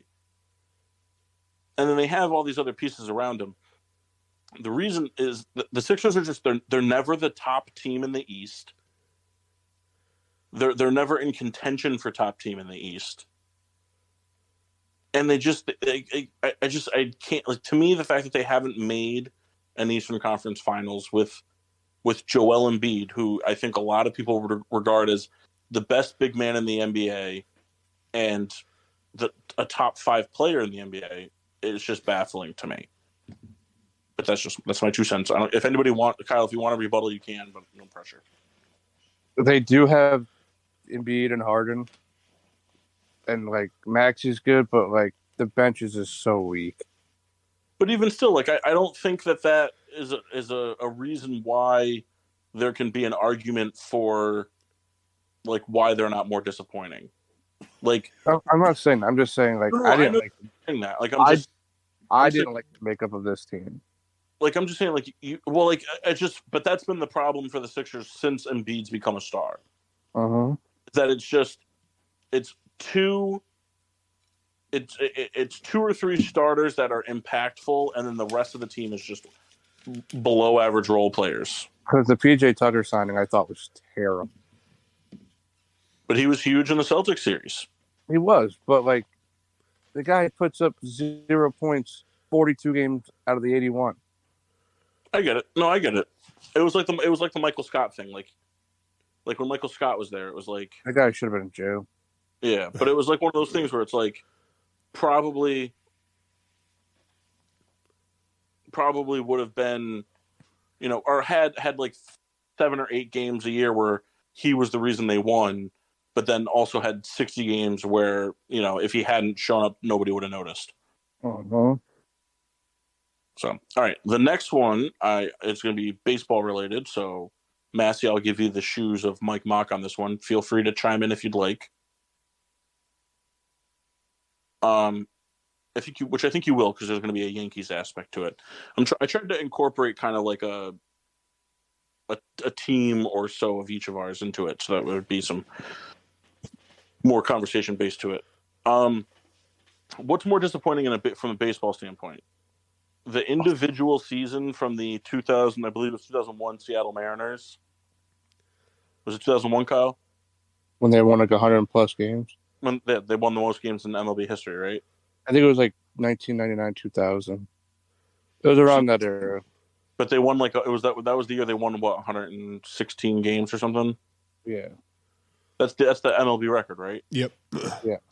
So the Seattle Mariners, you know, team losing in 5 to the Yankees in the ALCS, not even making it to the World Series, or the Yankees from 2010 to now in terms of their because I looked at this over the weekend and I can't find my note on it in my phone. They've been to 1 World Series since 2010. I don't think they've been to any. No, they haven't been to any. That's right. They lost to the Houston Astros. That's right. So, or the Yankees organization having not been to a World Series since their last World Series win, which I know they've won a bajillion, so it's like, you know, they're due for a stretch of not winning one, but not even making it to one. being the New York Yankees, I think is just it's a little baffling. I think for the average baseball fan. So feel free to chime in.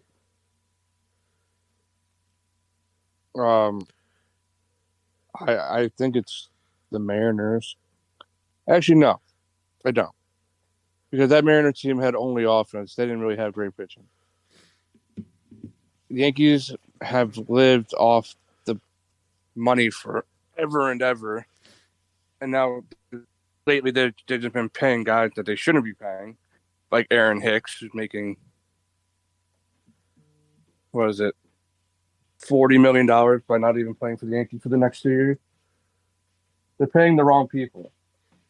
Instead of going after the big star and making an impact, they're going after the little people who they hope to make an impact.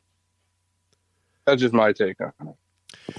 So, Kyle, I agree with what you're saying about how Seattle is structured, but I disagree because, I mean, for me, like, the Yankees have a pedigree, and they've won a lot of World Series over decades and decades, and I don't think it's more disappointing. It's more shocking.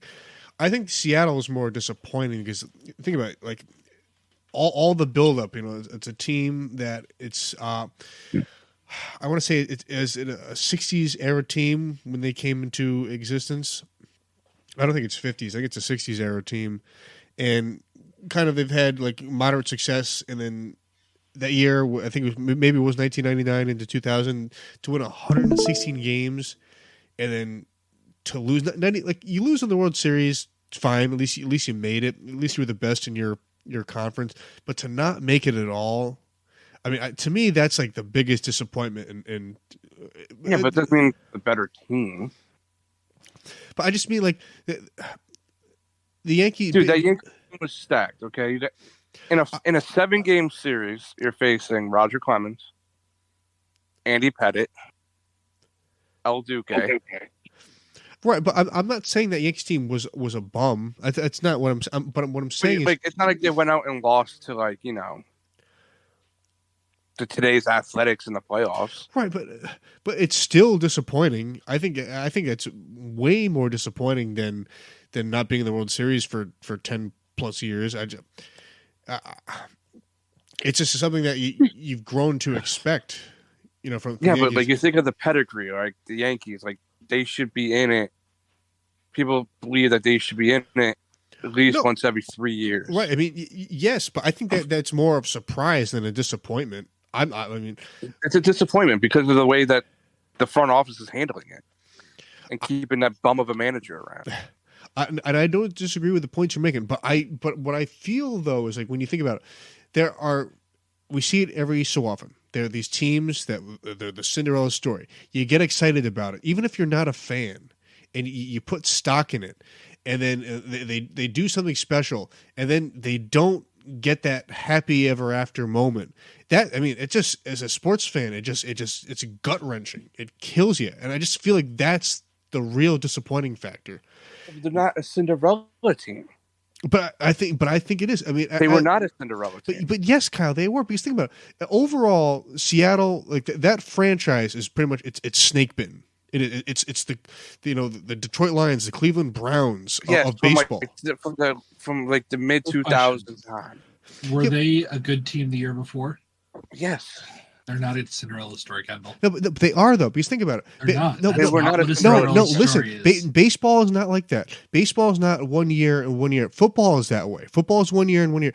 Baseball is 3 to 5 years. That's what baseball. It's just how it is. It's the nature of that sport. Kyle, you know better than anybody.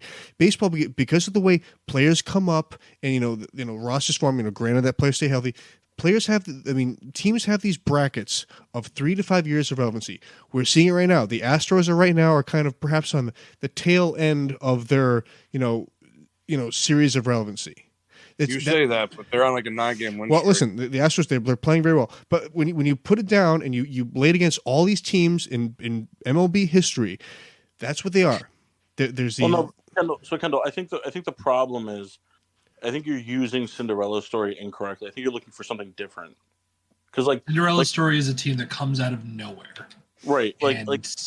So in the grand scheme of things, the Seattle Mariners are a pretty whatever franchise in terms of winning percentage. But A Cinderella story would be the Nick Foles Eagles. Okay, or so the... be that as it may, but my point I'm trying to, like, baseball doesn't necessarily fall into that Cinderella. So you can't, because it's never a 1 year. It doesn't happen. It's baseball. It's a couple years built into a time frame. It's because that's Did just we how watched the Nationals do that like 2 or 3 years ago. Yeah, they lost Bryce Harper. Everybody kind of wrote him off for dead. They won the World And then they Series. came out of nowhere. Yeah, but I mean that's not an example. I mean, so the Nationals were a good enough team. Like Bryce Harper was just the face of the team is all.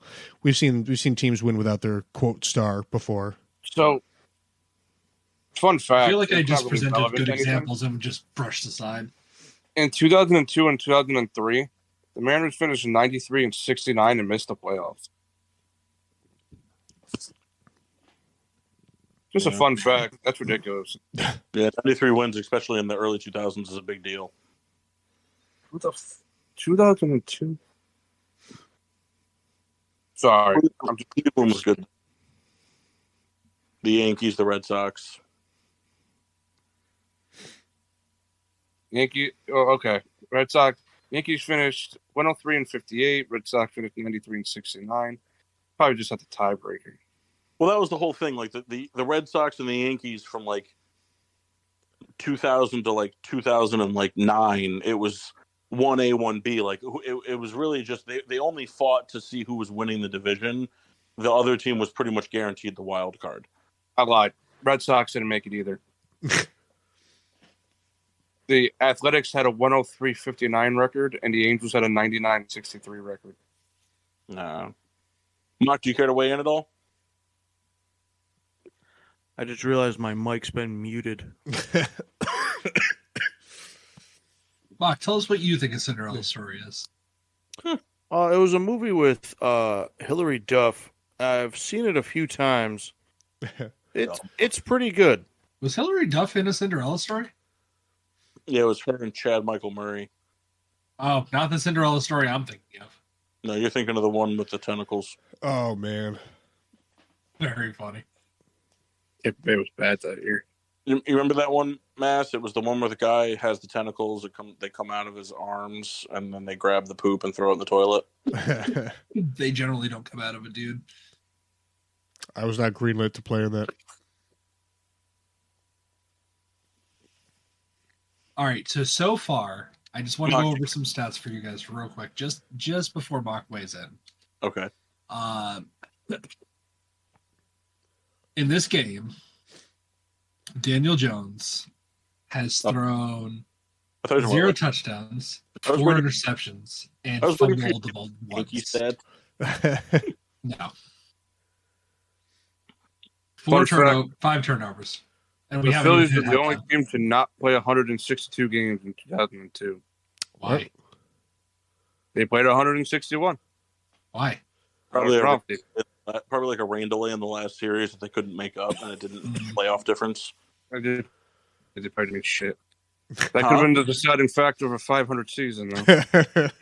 Phillies got screwed. That's very funny.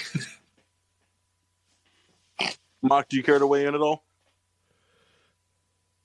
I'm sorry, you'll have to refresh. Massey distracted me there. So, what would you consider to be more of a disappointment? The ending result of the 2001 Seattle Mariners season, where they set the MLB record that still stands for wins in a season, just to kind of basically get blown out of the ALCS and lose in 5, or for an organization with the pedigree of the New York Yankees to not have one World Series appearance since 2009. So basically going on 15 years. I would say the Mariners one, just because it's more of like that's like a record-setting team that then just crumbled. They didn't crumble. What? They didn't crumble. The 01 Mariners? Yeah, that Yankees team was stacked.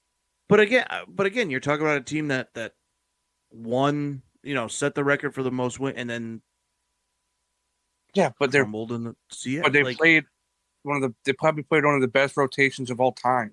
Yes, but still, like again, case he it's didn't take another thing fumble. where, I mean, call it what you want. They lost in 5. That's fine. He didn't fumble.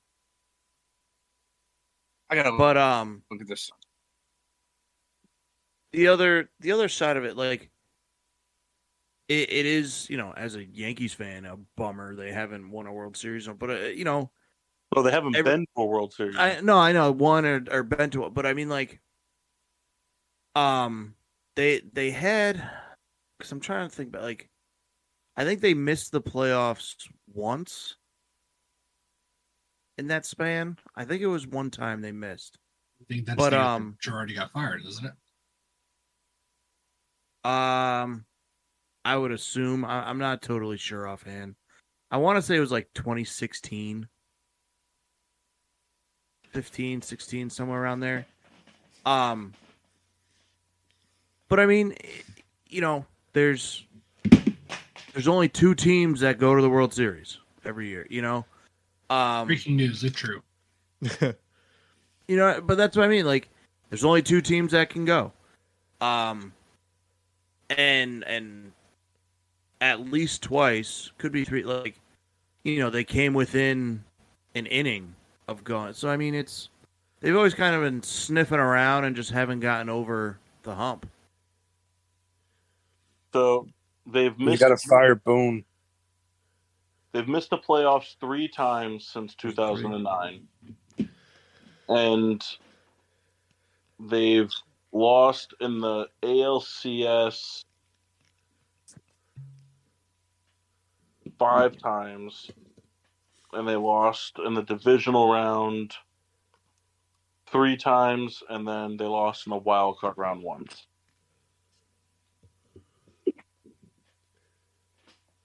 We're all 3 to Houston. So, I know 2 were. Last year was the championship. So that's a yes. 2019, and then the other one was in 2012.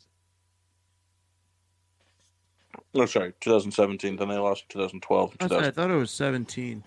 But that's what I mean. I mean, it's disappointing, but again, like, only 2 teams can go.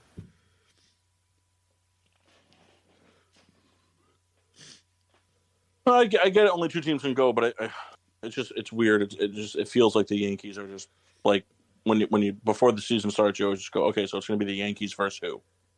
It's also, I mean, the Yankees, the way they're operated now is very different than years past when George Steinbrenner, like, it's very different. People. Kyle kind of touched on that, how that's kind of part of the disappointment, though, is that they're paying the wrong people and they're not going after the right stars. Like before, and I kind of agree with that. In like the early 2000s, in the 2000s and the 1990s and the 1980s, they went after the best with whatever money was needed to do it. Whereas now it's kind of like we're going to go after, we're not going to go after the best. We're going to go after a top-ish guy with kind of like middle to a lot of money instead of just throwing whatever we need to at the best. But that's what I mean. That's the change in the ownership where the Steinbrenner sons don't spend the same way their dad did, which is stupid because they have so much more money. Yeah. Well, they do. Well, because Kyle kind of brought a point up though that they, like, if you really like break it down, they do kind of spend the same. It's just they're spending it on extensions instead of free agents, and they're extending players like Hicks, who's not even playing for them anymore and is getting paid, like $30 million. But again, at the time he signed that extension, it wasn't a bad contract. It was a bad contract because you were never able to hit. At the time when he got extended, he was still playing well, and it was after and then he was just hurt forever. It's just, I mean, that's just kind of how baseball goes. He had an injury history before that, though. Yes, I know, but what I'm saying, like, before he signed that extension, he was playing well for the Yankees. Defense, like, he was good, and he got the money, and it fell apart. I mean, it happens, especially in baseball. You see guys sign, it's almost like you get one one contract too many. It is what it is. That's the part that I think is like, I kind of agree with Kyle from the standpoint of like a little hard to swallow for the Yankees. Like that is baseball, but that's not the Yankees. The Yankees don't do that. Like you don't really think of the Yankees as the type of team who are going to like pay an exorbitant amount of money to somebody that's going to end up being useless. I mean, they've done that for a while, honestly. No, they've done it, but I mean, but like every team, like I agree with you, they've done it. Every team's done it, but like the old Yankees would have gotten Bryce Harper. And I think that's massive. Like, I mean, that's funny, but I mean, I think that's part of the thing that kind of falls into like the disappointment thing, where it's like like. Am I wrong? No, that's what I'm saying. Like that's where I think there's a certain level of that plays into the disappointment from the standpoint of like, like why do you go spend money anymore? Winning doesn't seem, like winning at all costs doesn't kind of seem like it's the narrative in New York anymore. Whereas that's like, the change in the ownership, right? But I mean, but that's what I'm saying though. But like from the Yankees that's like why I included them in this. Is because, like, from the Yankees' pedigree standpoint, it was win at any cost, no matter the cost. And now it's just keep costs down and try to win. And if it happens, cool. If it doesn't, at least we keep making the playoffs kind of thing. It seems like it's kind of like more of a we're happy to be here kind of thing. I think another big thing that, I mean, not just affects the Yankees, but that used to be, like, where players went to get paid. Like, if you were going for a bit, you were able to sign with, like, maybe 3 different teams to sign, like, those big contracts. Yep. And that's not like that anymore. You see a lot of teams handing out money. Yeah, there's certainly a lot more parity in that aspect now. I agree, but I also think, too, that what kind of goes hand in hand with the nature of this conversation is I think that there's also more options in terms of like the Yankees just don't have the hold on it anymore. From 19 fucking 01 to 2009, if you played for the Yankees for more than a year, there was a good chance you were winning a World Series. And now that's not the case so much anymore. Like now it's just kind of more open. Like there's intrigue to go play for the fucking Dodgers, to go play for the Giants, to go play for the Braves, to go play for a lot of these other teams. Whereas like in 2001, you would have been an idiot to go take a big contract to play for the Braves, because at best you were losing to the Yankees in the World Series. That was the thought. If you signed with anybody but the Yankees, you were either signing a contract to lose in the ALCS or lose in the World Series. And if you signed with the Yankees, you were signing to win a World Series. And that's what, I totally agree. A different level of ownership. I totally get it. I understand it's part of sports, all that. It just, I think part of the disappointment is just that, like, from the pedigree of the Yankees, it's the complete opposite of like the Dallas Cowboys. Like the Dallas Cowboys is like, pay to be mediocre at any cost. We're going to be mediocre no matter what it costs us. But like for like the Yankees, it was just from however long to when he stopped being the primary guy, it was whatever it takes us to make the World Series, that's what we're going to do. And now it just kind of seems like it's like not so much the case. And it bothers me. I don't know why. I always, you always like to see fresh faces when you're not, like, I'm not a fan of the Yankees, not a fan of any New England baseball team, but like, outside of Yankees fan bases, and we'll call it Red Sox fan bases, you like to see fresh faces, not because you hate the Yankees, just because it's more intriguing to see variety when you're watching. Because if you're a big baseball fan, like Kyle, for example, Kyle is going to be more intrigued to watch all 7 games, every pitch of fucking Mariners Marlins World Series than he would be to watch a Dodgers Astros World Series. The other thing too, I mean, this isn't the first time that like this has happened to the Yankees. I mean, from 81 to 96 was the same thing. It's Isn't just that around the time that Steinbrenner bought the Yankees, though? no, Was it earlier? Was it in the 70s? I think so. Because the Yankees were bad in the 80s. Right, but in the 80s, though, that's the thing. In the 80s, though, they were just missing the playoffs. Like, they missed the playoff. Like, they weren't making it to one out of every two ALCSs. So that's why I figured someone was going to bring that up. That's why I brought that. Like, yes, I totally agree. But like at least in that time frame, there was like 12 straight years of them just not making the playoffs. So like they were just a bad team. There wasn't a time. And back then, you farmed your team more. You didn't go out and sign free agents. Like Carlton Fisk, like going from like the White Sox to the Red Sox was like a humongous thing. And the guy played for two teams in his career. You know what I mean? Like it wasn't like it is now, where an MLB player is going to play for four teams in his career. But like for this Yankees team, it's just like the pieces are like it's like they're almost there, but they're just like refusing of financially getting to the next step.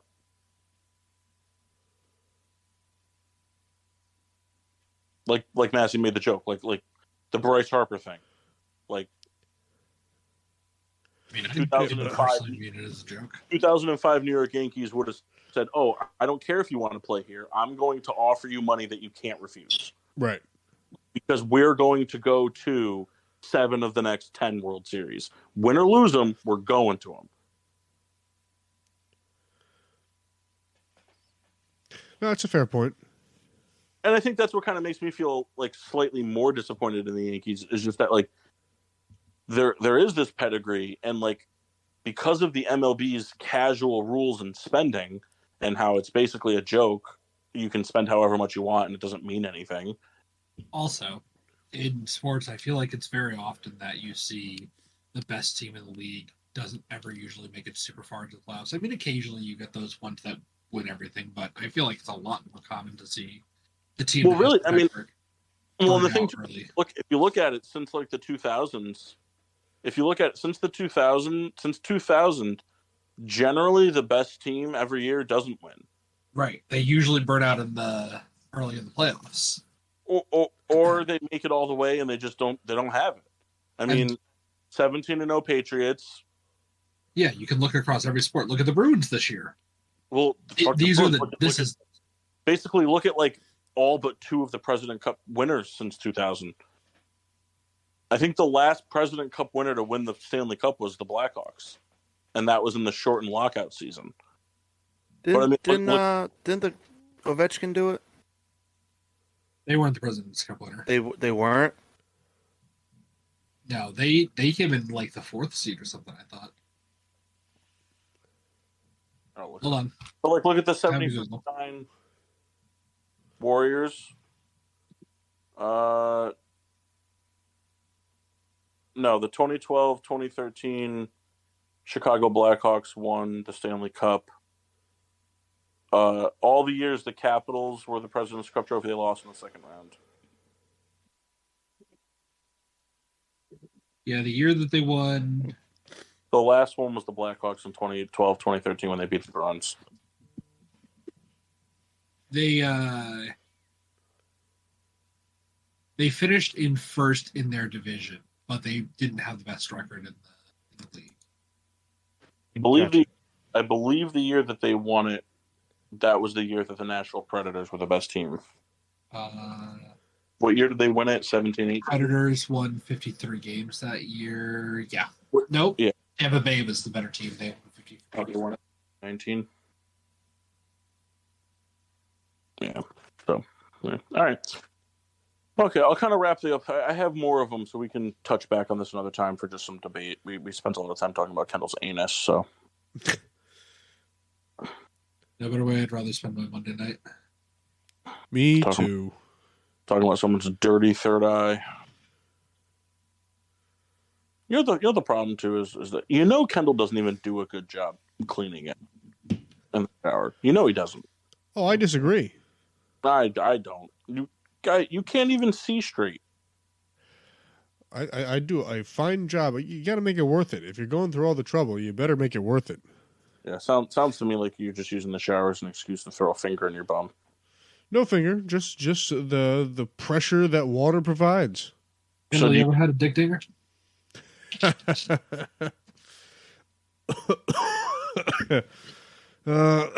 funny. Get no smoke of the ganja over there. Yeah, the pollen ganja. So, Kendall, you got about 5 minutes. Do you want to touch on your thing, or do you want to save it? No, we'll save it. All right. Does anybody have any little open floor remarks? We got a couple minutes to spare before we sign off. Yeah, fuck Kendall. There we go. Kyle hating me early, hating me late. Mock, I'm all set. would you like to elaborate on what Kyle said, though? You know, I think Kendall's had a rough go of it. So, we could just kind of leave it there. If it was me, he'd be all in. I'd like to be all in. I don't know, Kyle. I think I'm pretty even with you on the being shit on floor. I don't know, because I think we only really shit on you on the air. Yeah, I get it off air, which is worse. I don't know. I think we kind of split it. Well, no, we don't split it. I think it's probably 60-40. You know what, Kendall? Let's team up and shit on everybody else. Kyle, we'll lose. We'll still do it. We'll lose. Our teamwork won't mean anything. I'll Kyle, stand beside you. Kyle, this is no offense to you at all, but if you and Kendall decide to do that, I can promise you that my insulting abilities are much more creative than the both of you combined.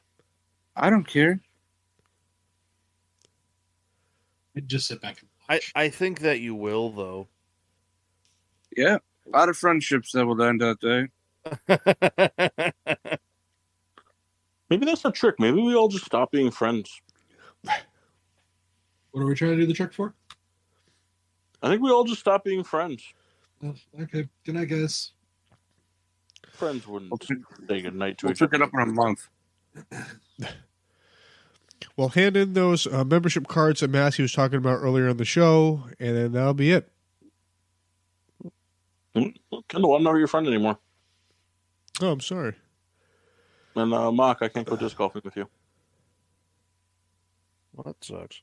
I mean, you disc golf with players you don't like. Mass, I'll still help you with the microwave, though. Oh, thank you. Anybody else who wants to help with the microwave is more than welcome to come for it. Yeah, but it won't be fun. I gotta So, take down my microwave and install a new one. yeah, we're just gonna mount Kendall to a wall while he tries to make microwave noises. No, it was still more vacuum. Yeah, I don't have it tonight. Fair. Mass, did you end up drinking anything? I did. What'd you have? I had a Christmas Bud Light. Wow. I believe just that. had- no, I didn't go right in Mock's house. Hilarious. I just I just had some Reposado tequila. What brand? Don Julio. Nice. And how was it? Is Come that on. from the Souls collection? Don't act like it's your first time. I mean, it was good. I didn't have a large glass or anything. I think I poured half a jig and then that was it. Careful with those things you printed off the computer at work there, Mass. Ooh. You're going to need one. And also, Mock, I didn't laugh because Kyle's heritage is more in the rum world than the tequila world. But Massey's drink inspired me to have another shot of tequila. Yeah, that's what we needed tonight. We sure did. How was your agua? I had Azabuco green tea. No, you didn't. That's very I know. funny though. It was. I didn't making tea out of Asambuco. I got a pretty good chuckle out of that, Kyle. Thank you. I got some.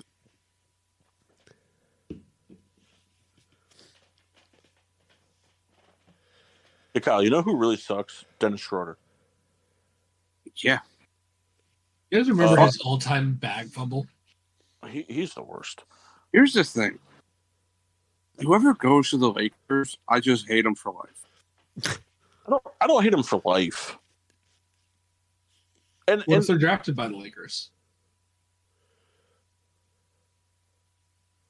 Fucking hate the Lakers. Kyle, but here's the thing. I think that statement only applies to post-Kobe Lakers, right? I mean, I didn't really like the Lakers when Kobe was playing. But you didn't hate Kobe. No. I didn't hate Kobe. I just hate the Lakers. Right, but I'm saying, but like when Kobe was there, like you liked Kobe, you liked Shaq, you liked Powell. Fuck Derek Fisher. Also, fuck Smush Parker. Well, Kyle, that just goes without saying. You didn't even have to bring that name up, and I would have known that you meant it. And Jordan Farmar, he could die. Yeah, I forgot about him. Matt Barnes was cool, though. He was okay, heading the Magic. I love Matt Barnes. Mark, how was your high life? Serviceable. You love it. Serviceable. So He didn't say no. On a scale of like a One toss of Buko. fried egg on a cheeseburger to throwing your shit out of a shower, what would you rank it? I see tens at both end, baby. I mean, it's probably right in the middle. That's So- fair. Pooping on an egg. Nice. Yeah, I have a feeling that when Kendall grabs his poop and throws it in the toilet, he just keeps the hand out of the shower and never washes it. He definitely missed once. I never missed. Nobody's fallen down trying to throw it in. Remember, 7/8. It's like Kareem Abdul-Jabbar out there. Did you really not know his name? No, I was gonna say Kareem Abdul the read, but it sounded stupid, so I stopped. Yeah, good idea. How was your beer? Your awful Becky beer. So I had the Becky's Gelato Girl strawberry shortcake version of the Ice Cream Man. Following up after having the creamsicle version, both at 6.4%. I did like this one a lot less. It says basically the description on the back is the same, except it says our take on the strawberry shortcake popsicle. I actually don't know what that is. I know like the Nestle Crunch like type ice cream. You never had the strawberry shortcake pop from like ice cream bar from like an ice cream truck? No, I don't think I ever have. Well, you're an asshole.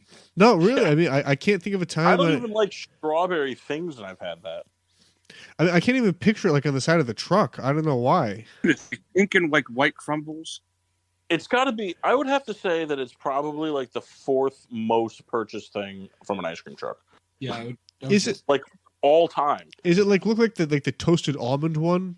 Yeah. Yeah. Okay. just pink. All right. So I know what it is. Okay. Now I take it back, but I don't think I've ever had it. Yes, you Bill, have. also, when Kendall was just spouting names of beers, I can't tell you how much he reminded me of a dude who was just way too excited about some wheat strains.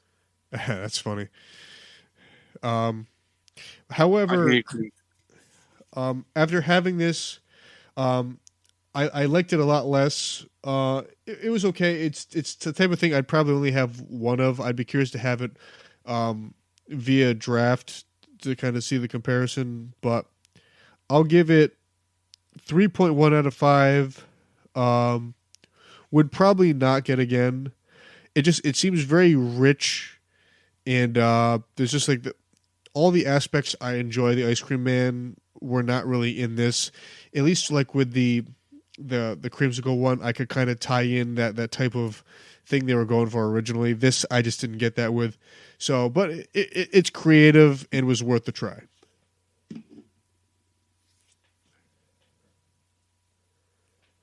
I had from Revere Brewing Company out of Newtown the Tricera Hops New England IPA. Massey, care to guess why I got this beer?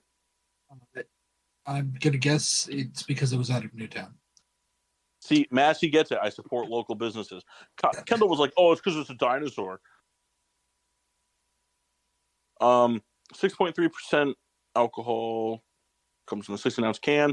I like the label on it. I got to find my beer book, so I want to put this one in there because it is a dinosaur, though. There's a nice, cool little excerpt type of thing about Triceratops on the can, which I'm always a big fan of. Made with Medusa, Gemini, and Cashmere hops.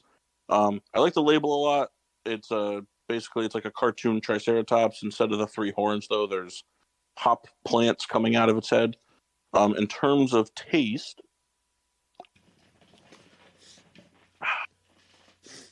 it's bitter and tropical. Very reminiscent of kind of like a double IPA in terms of like flavor profile, but doesn't have the burn. More of a session style in terms of the heat. I would give this. I haven't had like an IPA in a long time. I would probably give it a 3.8 out of 5, which would be on the higher end of my IPA rankings. So I would definitely get this again, though. I like it. Plus the can. Can's cool. Here, here. No, it's over. It's actually here. Oh, my bad. Mock, Yes. where can they find us? Find us on Facebook at Getting Sports with Drunk, Twitter and Instagram at GSWD_4. Make sure to use the hashtag GSWD for all your daily uses, whether it's being ridiculed by who you thought were your friends or drinking an awesome Buco Martini. Like, comment, subscribe on Podbean, Google Podcasts, Apple Podcasts, iHeartRadio, and Spotify. Excellent. And don't know what's on tap for next week, but will be fun. And I'm breaking this news now. We're in the works of hopefully having an all inclusive in person show, at least a few of them during the summer months, to get back just to kind of have the fun rapport. Maybe get together and do a pre-record on a weekend so we can kind of do like a super episode kind of thing and just really shoot the shit and have fun. Now, when you say you're breaking this now, are you breaking this news to us? Yeah. Okay. I kind of had the idea while we were recording, maybe get together during the summer months. No, that's just fine. I just didn't know if I blacked out a conversation or something. Yeah, thinking maybe we try to get together on like a weekend-ish night and then do like either a mega episode or pre-record a couple other episodes and just kind of save the sports talk and do more bullshit and just have fun.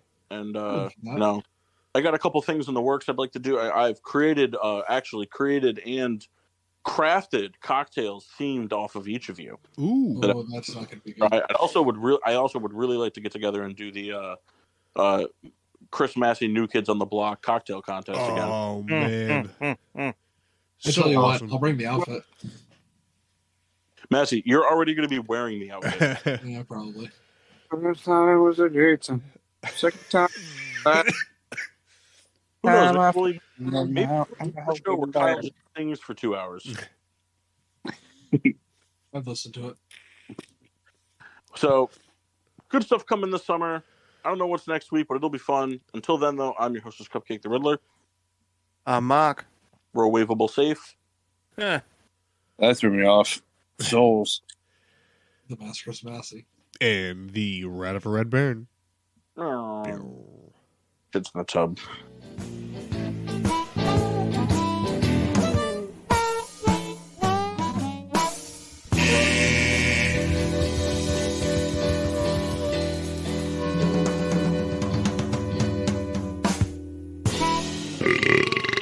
Yeah.